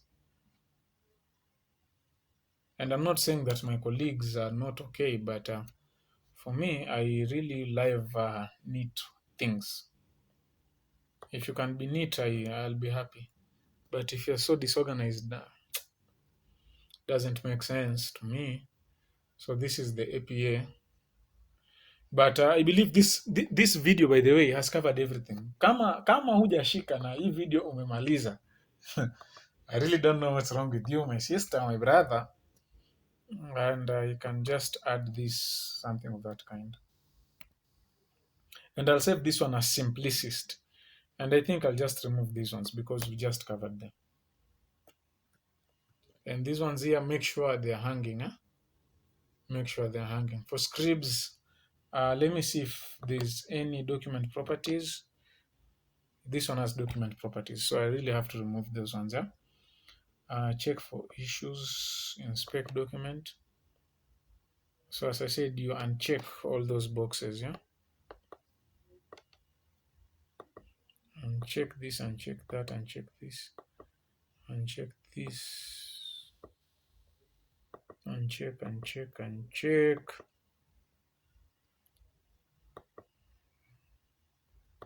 I even shown you how to make a template. Yeah. Yes. So that's how it looks like. Then I'll save it, and then I will come and put it in desktop, and I'll say APA 7th edition. Simple. So something of that kind, because this one doesn't have the so many things that we've talked about. Yeah. So for this one, we just come, if it's advantages of technology, let me even just write another paper. Show you how to use templates very fast. After you finished writing your work, I'll just come and copy the name, write advantages of technology, advantages of tech, something of that kind, and then save. And then now just come, you only come and change here. Now it's better if I can change it this way. Come and write here, advantages of technologies or something of that kind. And then you can delete as appropriate, because you don't need to have this paper title or what. And then for the title, just avoid generic titles. Yeah, go for a specific title that really addresses what that paper is all about. Okay. Yeah. So don't talk about if you've been given a title like term paper 3, then you come and write a title here, term paper 3. Surely that's a very general. Just and maybe you've written about uh, the Newton's law of motion. So go with the Newton's law of motion. Okay. So then you remove this. There's a space here, an extra space that I'm seeing here. Remove that, and then you can come here. You after you copy that, you just paste here. Advantages of technology, and then you start typing your work here. Now, assuming that you had already written, some work, and sample document from another paper. So, I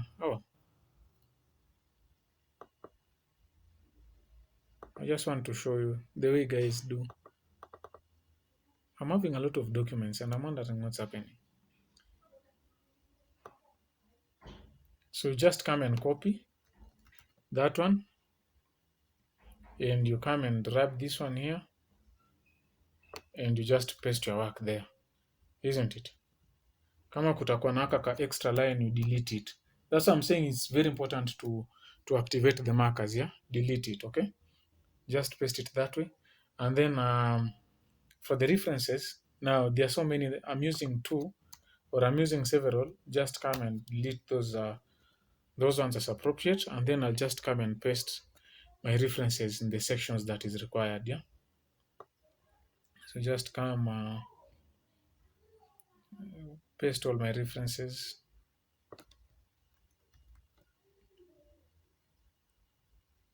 place there, and then paste, then remove this extra line that is here, and I can see my references are not arranged well. Yeah, so what I will do basically is to sort. I will have to sort these ones. I'll have to sort my references by going here, clicking that, pressing OK. So I've sorted them. And then final paper checks, check if there is any document properties. There is no, because I'm using the template. Save. And then highlight the entire paper, make sure it's times New Roman size 12. Make sure there are no spaces between or after paragraphs. And then remove spaces between, don't add space between paragraphs of the same style. And with this paper, you are done. Submit it. Nobody will call you for revision in formatting. Na mtu akikupigia kwa sababu ya revision ya formatting, as long as you've not put full stops here at the end of the URLs or DOIs. If somebody calls you, tell me so that I can question them, because you are following my recommendations, isn't it? Yes. So those are WriteALL Academic Standards APA. If you have any questions, as usual, you can contact me. Yeah. For those of you who do not have cannot reach me through phone, you can always email eastacademia@gmail.com. I will just write it here. Yeah, that is our training platform for WriteALL academics and Understand Me writers. Doesn't matter where you are recruited, standards are just same. Yeah, so I will, after all, those are just affiliate companies. So you understand, the admin you just meet the same admin. Yeah. So it's, I'll just write for you here. For those of you who do not have my number, you can always just send an email, eastacademia@gmail.com, and you should be able to receive any. You should be able to be assisted. Yeah. I'm a person who usually these emails are monitored 24/7. Good time. Okay. eastacademia@gmail.com, and this video is made for WriteALL Academics. So these are the main sponsors for this video. WriteALL, I have to recognize them. Yeah, WriteALL Academics, and we have these other guys. That's an affiliate company for WriteALL Academics, which is Understand Me Writers at Understand Me Writers. Yeah. understand me, writers. So these standards will apply whether you are in East Academia. Where yeah, they also writers in East Academia Canvas. So the one that deals with classes, East Academia Canvas. It's written, I think, this way, Canvas. Yeah, so as long as you're working in any of these entities, I can assure you that these are the standards that are applicable. And if somebody tells you otherwise, you have room to complain. If you follow those recommendations, then you will find your life easy enough. I've tried to be redundant. For this video, I've made a lot of redundancy. I've made a lot of explanations. I've tried to point out several mistakes or issues that you can have uh, when it comes to academic writing, and basically that's it. So as usual, we have a training platform at East Academia. If you want to register for as a trainee with East Academia, you can also email that email address that is up there, eastacademia@gmail.com. So I believe this is the longest video I've ever made ever since I started doing academic writing. But I hope it has added value to you, and most of these challenges will not be seen. Yeah. So look at how this work is beautiful. Look at how this work, even if the client wants to request for revision, but they have seen that the work has been arranged this way, and as a kuhurumia, because you've really done a good work in formatting. Yeah. Yeah, it is that aspect of serving in a very neat plate, but you've not put enough salt, isn't it? Yeah. So what you have to worry as a writer then, because I've already shown you where to get those nice dishes, isn't it? What you have to worry about as a writer is spicing up your food. Okay. So just make sure I put the right spices in the right quantities. Do not overdo and do not underdo. Just proceed with moderation, and your papers will meet the desired standards and qualities for WriteALL academics. Yeah.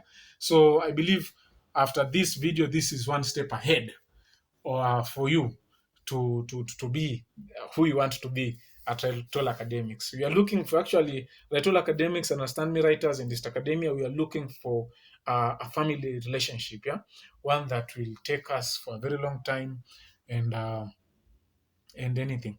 So there'll be another video that is going to address the contents, or rather how to approach the contents of your body. Okay, how to do research, how to get very good sources. But that's a video of another day. I mean, I can't teach you everything today, but I've covered the basics. For formatting, I've covered the basics on how to use the templates. APA, most works you'll get will be in APA. We do not expect you to have sources that do not have these DOIs. Okay, so your journal article should have DOIs. Okay, uh, and if you are using a website, it must have a URL. Okay, and that retrieved from delete it from websites. And what else can I just emphasize? Mm, there's a video that will show you how in East Academia still, that will show you how to get missing DOIs. Okay, I wanted to demonstrate to illustrate to you, but this this database, it misbehaved, so I really can't show you at the moment. Yeah, you see internal server error, so I don't know what's wrong. But basically, that's it. So for those of you who have questions, you can always contact me. You really don't need to meet me in person to understand these things. They're on YouTube. So anytime you have a question and things are unclear, just you can just refer from that one. As for the browser that I'm using is AVG browser, so don't think it doesn't look like Chrome. Chrome is dedicated for other things. Yeah. So it was nice that you listened throughout this video, and I encourage you to subscribe to East Academia, so that the next time we'll post another video, you be the first one to receive a notification. Yeah. Yeah. So thank you, and God bless you. I really appreciate you taking your time to learn and improving your standards. So from here henceforth, we will be getting to know one another in a larger scope. So have a nice time. So thank you. These links, I'll share them. I'll share the links, so you don't have to worry about that. So welcome to Star Academia, and have a nice time.